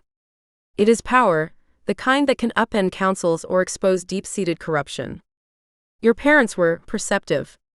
Ingrid sighed, her shoulders slumping as if the admission weighed on her. The locket would have given credence to their claims. They could have dismantled everything we've built. Built or buried. Agatha said with a hiss. You're one to talk about integrity, Nightspire. Enough, Agatha, I said without heat. Your parents' deaths were not my doing, Ingrid said. But yes, they were silenced by those who feared exposure. And all this time you let me believe. Believe what? Ingrid challenged, her gaze searching mine. That our world is pure? That our leaders are infallible? Sage, we are at war. Your parents became casualties in a battle for the soul of Emberwick Crossing. In the supernatural uprising. My parents had been soldiers then, fighting with truth as their weapon. And now, it was my turn to arm myself with the legacy they left behind. Before the gravity of Ingrid's claim could fully sink in, a piercing alarm sliced through our tense standoff. Red lights flashed across the opulent walls of the study, painting us all in a sinister glow. Damn it, I grumbled. Yikes, that's the council chamber's alarm. Voss, Ingrid hissed, her violet gaze flaring with an inner light. It has to be. The door burst inward, wooden splinters flying like lethal rain as a group of robed figures surged into the room. Their hands glowed with preternatural force, crimson, emerald, and sapphire arcs of raw, elemental fury. Agatha! I shouted, ducking a bolt of hissing green sorcery that seared the air where my head had been a second earlier. Way ahead of you, young witch, Agatha's voice held glee rather than fear, her shadowy form expanding and undulating around the attackers. Spectral tendrils lashed out, snaring ankles and wrists, yanking them off balance with feline precision. Get the locket, one of the invaders bellowed, his face hidden beneath a hood. Except the echoing locket wasn't here. And if Councilman Voss was looking for it, then he didn't have. But then who did? Over my dead body, Ingrid declared, her fingers weaving intricate patterns through the air. Threads of silver light formed a protective barrier around us, but it wouldn't hold for long against such numbers. I didn't waste time with prepared spells. Improvisation was more my style. Summoning my own power, I crafted a vortex of swirling air, picking up books, papers, and small artifacts from around the room, turning them into a makeshift maelstrom of debris. Nice trick. Agatha dissolved into shadows to avoid a fiery comet that incinerated the very spot she'd occupied moments before. Thanks, I just made it up, I said through gritted teeth, concentrating on sustaining the commotion around us. The attackers were relentless, though, their magic tearing through the study with destructive force, incinerating priceless tomes and shattering ancient vases. Attention on Voss. Ingrid commanded. He'll be here soon to claim what he believes is his. Great, I replied, sarcasm edging out panic. So, Voss obviously doesn't know the locket was stolen then. I suppose not. Greedy bastard, Ingrid said, a wry smile flickering on her lips for a split second before vanishing in the grim set of her jaw. We must protect ourselves at all costs. Protect and expose, I corrected, sending out a wave of concussive force that knocked back several of the hooded figures. My parents died for this. We're not just going to hide in the shadows like cowards. Then we stand and fight, Ingrid agreed, steel in her tone. As the battle persisted, I grimaced at the feeling of betrayal that gnawed at me. Ingrid had kept so much from me, yet now we fought side by side. The echoing locket wasn't just a symbol of my parents' sacrifice, it was the key to vindicating them and revealing the rot that festered within our ranks. But who had it? Voss wanted it, and he was going to be pissed off when he realized it wasn't here in Ingrid's study. Let's make sure my parents didn't die in vain, I whispered, readying myself for the next onslaught. My stomach clenched. Mom and Dad's faces flashed in my mind, their proud smiles twisting into disappointment. No. I couldn't let them down. Not now, not ever. I gritted my teeth and threw up a shield just as a fireball hurtled toward us. The heat seared my skin, but I held firm. Voss, you coward. I yelled. Face us yourself instead of hiding behind your lackeys. A deep chuckle resonated through the building. Councilman Voss stepped forward, flames expanding in his palms. Oh, little witch. So naive, so expendable. The word hit like a sucker punch. I'd show him expendable. I'd show them all. My fingers tingled with pent-up magic, begging for release. My insides trembled. I glanced at Ingrid, whose face was set in grim resolve. Expendable? I'll show you expendable, I snarled, hurling a blast of concussive force at Voss. He deflected it with a wave of his hand. Is that the best Holland's brat can do? My jaw clenched. I was so sick of being underestimated, of being seen as just some kid playing dress-up in my parents' legacy.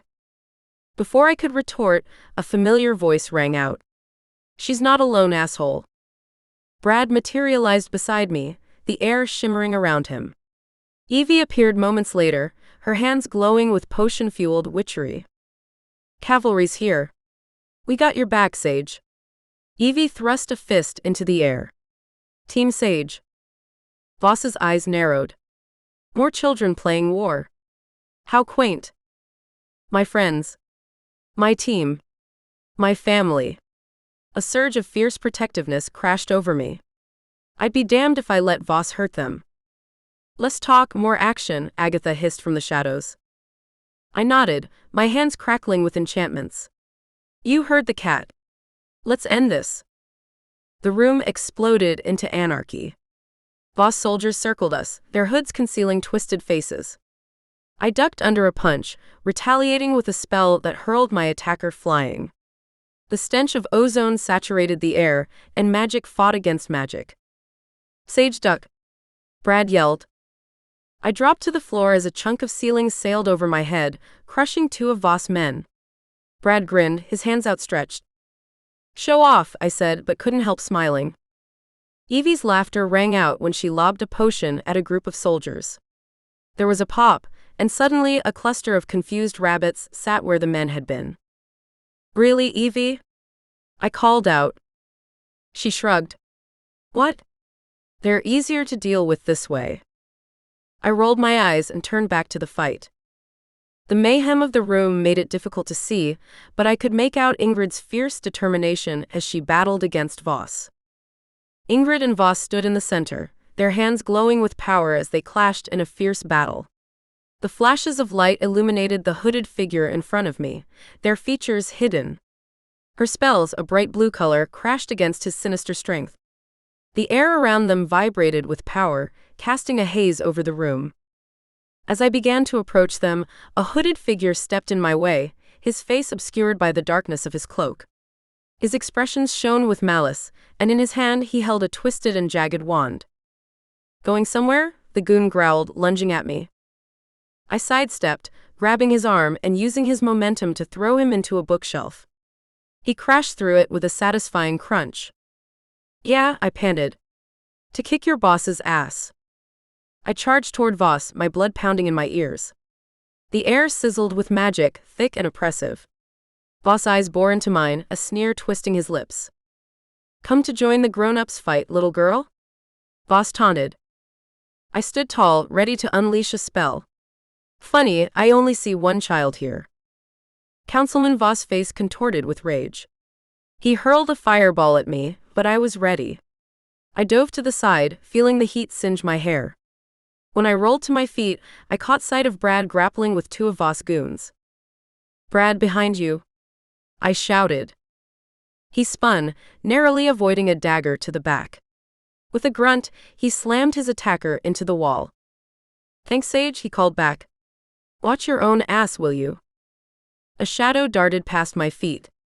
Agatha hissed in my ear, stop daydreaming and focus, you lovesick fool. Right. Focus. I turned back to Voss, who was still trading spells with Ingrid. My mentor's face was a mask of concentration, but I could see the strain in her eyes. Hey, Voss. I yelled. Bet you can't hit me. It was a childish taunt, but it worked. Voss' attention wavered for a split second. Ingrid seized the opportunity, landing a brutal hex that sent him staggering. I didn't waste a moment. Channeling my power, I conjured a spell I'd been working on for months. The air around Voss began to shimmer and twist. My heart pounded as I watched my creation come to life. Months of late nights and singed eyebrows were about to pay off. Please work, please work. What? He frowned, but it was too late. The spell took hold, warping the space around him. Voss' own flames rebounded, singeing his expensive robes. He howled in exasperation, trying to break free. A fierce grin spread across my face. Take that, you arrogant jerk. Maybe next time you'll think twice before underestimating a novice witch. Not so expendable now, am I? I spat. Voss' expression blazed with hatred. With a roar, he unleashed a torrent of fire that shattered my spell. The backlash knocked me off my feet, my head slamming against the floor. Stars exploded in my vision. Crap. I'd forgotten how much raw power he had. My teeth rattled from the impact, and for a moment I couldn't tell which way was up. Sage. I heard Evie's panicked voice. I blinked, trying to clear my head. Voss loomed over me, flames dancing in his palms. I'll teach you to meddle in affairs beyond your understanding, he snarled. Oh, real original. Did he practice that line in the mirror? I almost wanted to roll my eyes, but the sight of those flames made my stomach lurch. My muscles screamed as I tried to move. Too slow. Voss' hand descended, wreathed in fire. A blur of fur and shadow slammed into Voss' face. Agatha yowled, claws raking across his face. He stumbled back, cursing. Nobody barbecues my witch but me, Agatha growled. I scrambled to my feet, ignoring the throbbing in my skull. Around us, the tide of battle had shifted. The councilman's men were falling back, overwhelmed by our combined assault. Voss' gaze darted around the room, assessing the situation. His face twisted into a snarl of frustration. My legs felt like jelly, but a spark of hope flared in my chest. We might actually pull this off. This isn't over, he hissed. With a wave of his hand, he vanished in a column of flame. His remaining soldiers followed suit, disappearing in puffs of smoke. The sudden silence was deafening. I stood there, panting, adrenaline still coursing through my veins. My knees felt weak, and I had to resist the urge to collapse right there on the floor. The room spun, and I tasted copper in my mouth. That last spell had taken more out of me than I'd realized. But we'd done it. We'd actually driven Voss back. A hysterical laugh bubbled up in my throat, but I swallowed it down. No time to lose it now. Well, Evie said, brushing dust off her clothes. That was fun. Chapter 10. The dust settled like a thin gray shroud over Ingrid's office, muting the echoes of the battle that had just torn through it. Shelves lay toppled, books sprawled open with their pages crushed, and the air was thick with the acrid stench of spent magic. Amidst the wreckage, I found myself standing, chest heaving, my hands trembling with an adrenaline hangover. My stomach roiled as I surveyed the chaos. This was my fault. If I'd been faster, smarter, maybe we could have stopped Voss before he tore through here like a tornado on steroids. But no, I'd fumbled, and now look at this mess. My friends and Agatha had left to go downstairs and give their statements to the authorities. Damnation, Sage. Ingrid's influence punctured sharply through the haze, her gaze scanning the ruin. Voss tried to outplay us. I followed her gaze to the empty pedestal where the echoing locket used to rest, an absence that clawed at my insides. At least he doesn't have it, I said. She gave me a clipped nod, her slender fingers tight around her wand. But you shall find it for me. My jaw dropped. Me? Find a magical artifact that even Ingrid couldn't keep safe? Yeah, right. And pigs might sprout wings and do the cha-cha. But why me? I stammered, struggling to keep my voice steady. Your parents may not have wielded magic, but they gave you something more potent. Resolve, Ingrid remarked, coolly assessing the damage around us. A lump formed in my throat at the mention of my parents. Would they be proud of me now, standing in this disaster zone? or disappointed that I'd let things get this far. Resolve won't track down dangerous stolen artifacts. The High Witch sighed, a rare flash of weariness passing over her face, but you are a creator. You craft new spells as easily as breathing. My family's locket, I need someone to find it who understands the intricacies of magic. Creator? More like chaos bringer. My spells had a nasty habit of going sideways when I least expected it. But Ingrid's faith in me, misplaced as it might be, triggered a warm sensation through my chest. Understands maybe? But controlling it. I shook my head, bits of plaster falling from my hair. That's a different story. Ingrid frowned, stepping carefully over a shattered vase. Control comes from confidence, Sage. Your natural flair for magic, it's unrefined but it's there. And it is the crucible that will forge your strength. Crucible, schmoosable. I'd rather face a pack of ravenous werewolves than go toe-to-toe with Voss again. But something in Ingrid's expression, a mix of hope and desperation, made me bite back my protests. But let's not forget the part where Voss, the council's golden boy, has gone rogue. Former golden boy, she corrected with a thin smile. The authorities will have to hunt him down. I sighed, rolling my shoulders to release some tension. They'll have a hard time outwitting the warlock with a penchant for fire and Theatrix with an army of loyal allies. And here I was with my ragtag group of misfits, expected to outmaneuver him. Talk about bringing a spoon to a gunfight. Begin at dawn. Time is of the essence. Isn't it always? I spat, watching her regal figure move amidst the wreckage. Now go home and get cleaned up, the High Witch ordered. And get some rest. Your mission to retrieve my locket starts tomorrow, young lady. I wasn't some errand girl she could boss around. But as I opened my mouth to argue, exhaustion hit me like a tidal wave. Maybe a shower and a nap weren't such bad ideas after all. An hour later, I made it home. Dragging my feet across the threshold, I felt every bruise and scratch from the battle in Ingrid's office with an acute sting. The quiet was startling compared to the din of spells and curses that had filled my ears mere hours ago. "Welcome back, young witch," Agatha greeted, her feline form slipping out from a shadow in the corner. "You look like you've been through hell and back. Worse than me." My muscles ached and my head throbbed.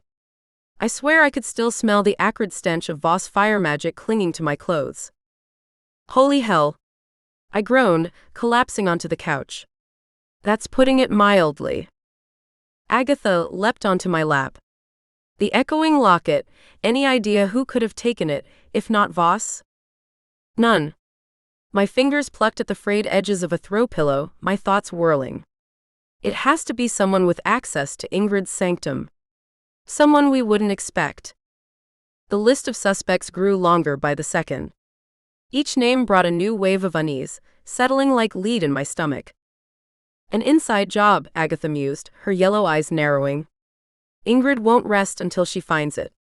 That locket isn't just powerful, it's personal. Yeah, I know.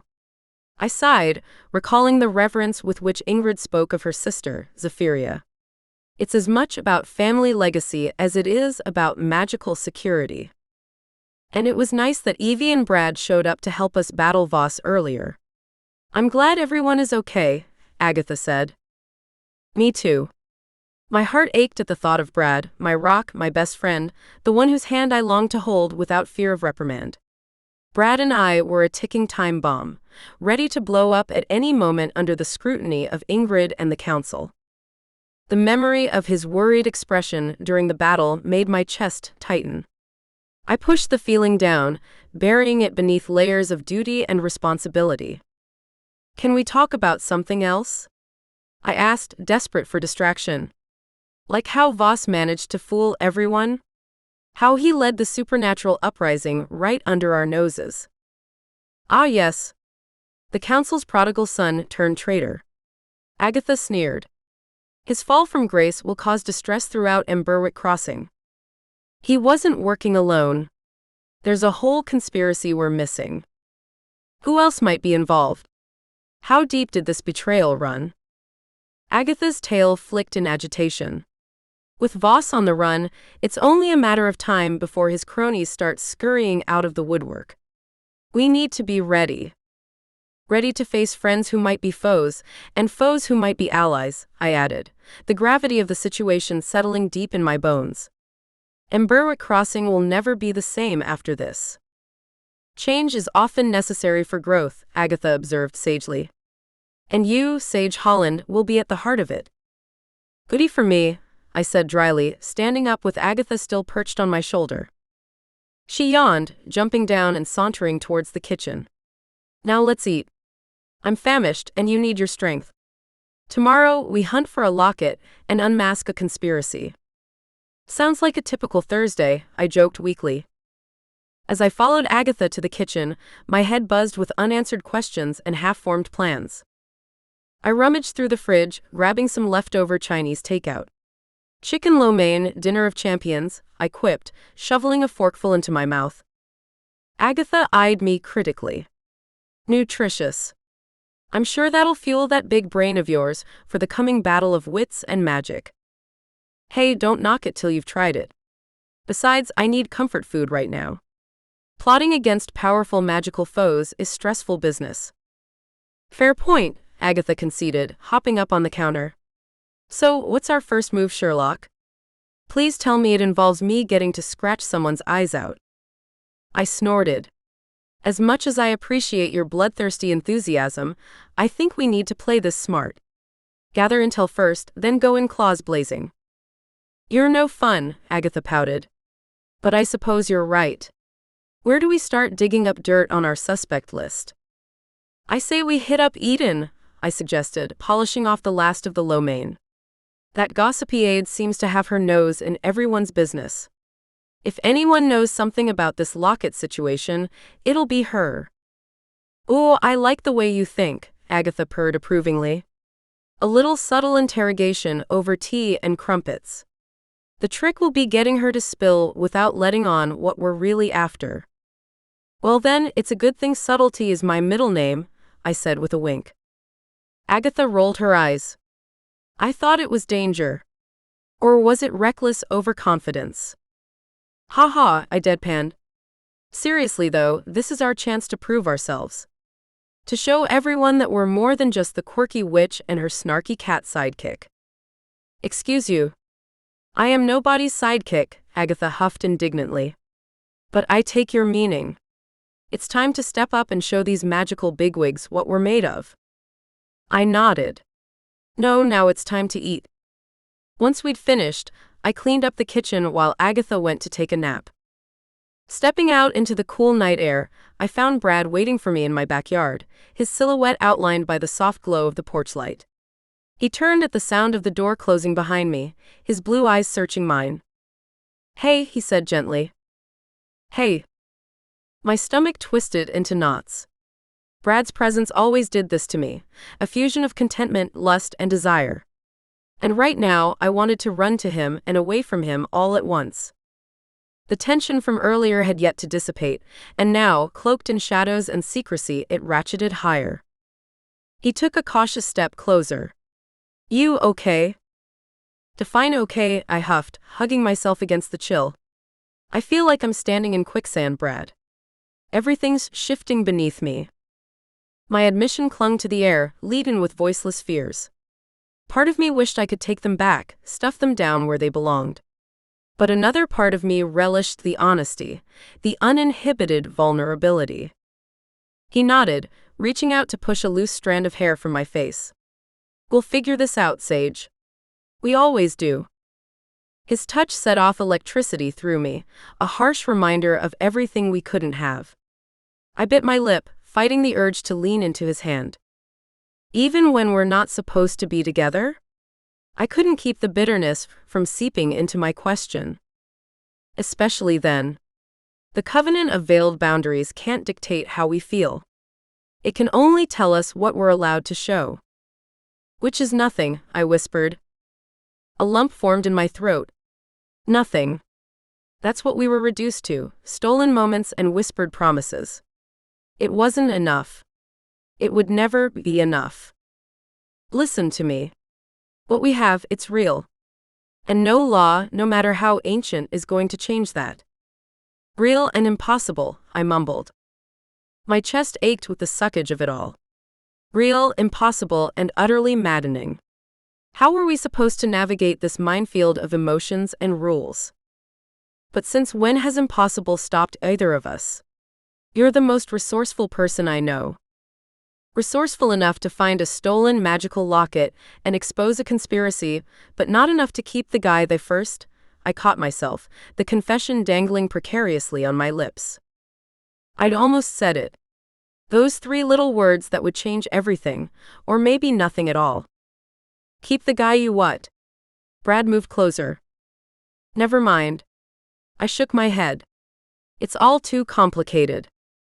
Complicated didn't begin to cover it. This was a tangled mess of feelings, duty, and magic that even my best spells couldn't unravel. His smile held a sad edge. Complication doesn't mean defeat. We can be strong for each other, even if we can't be together. It's the wanting more and knowing I shouldn't. Wanting more felt like a betrayal of the covenant, of my mentor, of everything I'd worked for. But denying it felt like a betrayal of myself. Wanting more is human, Sage. And so is fighting for it. Brad stepped back, giving me space yet somehow remaining my anchor. No matter what happens, I'm here for you. You know that, right? Knowing it is the easy part. I managed a small smile. Believing it when everything else is falling apart, that's the tough one. Then let's start by believing in each other, he said, and there was a promise in his voice that felt as solid as the earth beneath our feet. Brad leaned in, his breath cool on my cheek. Before I could react, his lips met mine in a passionate kiss. For a moment I melted into him, feeling the tenderness, the connection. Then reality crashed over me like a bucket of ice water. I jerked away abruptly, my hand flying to my mouth. Oh gods, what was I doing? This was exactly what we'd promised not to do. My heart pounded, with lingering desire and rising panic. Brad, we can't, I choked out, fighting back tears. It's getting too dangerous. His face clouded with hurt. Sage, I care about you so much. His declaration and devotion twisted like a knife in my gut. I cared too, more than he knew. But caring wasn't enough, not with the stakes so high. I shook my head, steeling myself. No, we can't. The covenant of veiled boundaries isn't just some rule we can bend. It's magical law, Brad. Ancient and binding. And Ingrid wouldn't hesitate to. To what? We're both consenting adults, Sage. I paced, swallowing hard. You don't understand. As a civilian, you're not protected. If Ingrid catches us again. Images flashed through my mind, Brad stripped of his magic, exiled from our world. All because of me. My throat tightened. Brad reached for me, but I stepped back. Then we keep it secret. We've done that before. And look where that got us, I said. I can't risk you losing your magical builder license, Brad. I won't. We can't, it's over. I'm sorry. The words felt like ash in my mouth. Every fiber of my being screamed to take them back, to throw caution to the wind and choose love. But I couldn't. Not when the cost was Brad's entire future. Brad's jaw clenched, his expression flashing with both hurt and frustration. So that's it. You're just going to throw away everything we have? I wrapped my arms around myself, trying to hold it together. Brad, please. Don't make this harder than it already is. Harder? He let out a bitter laugh.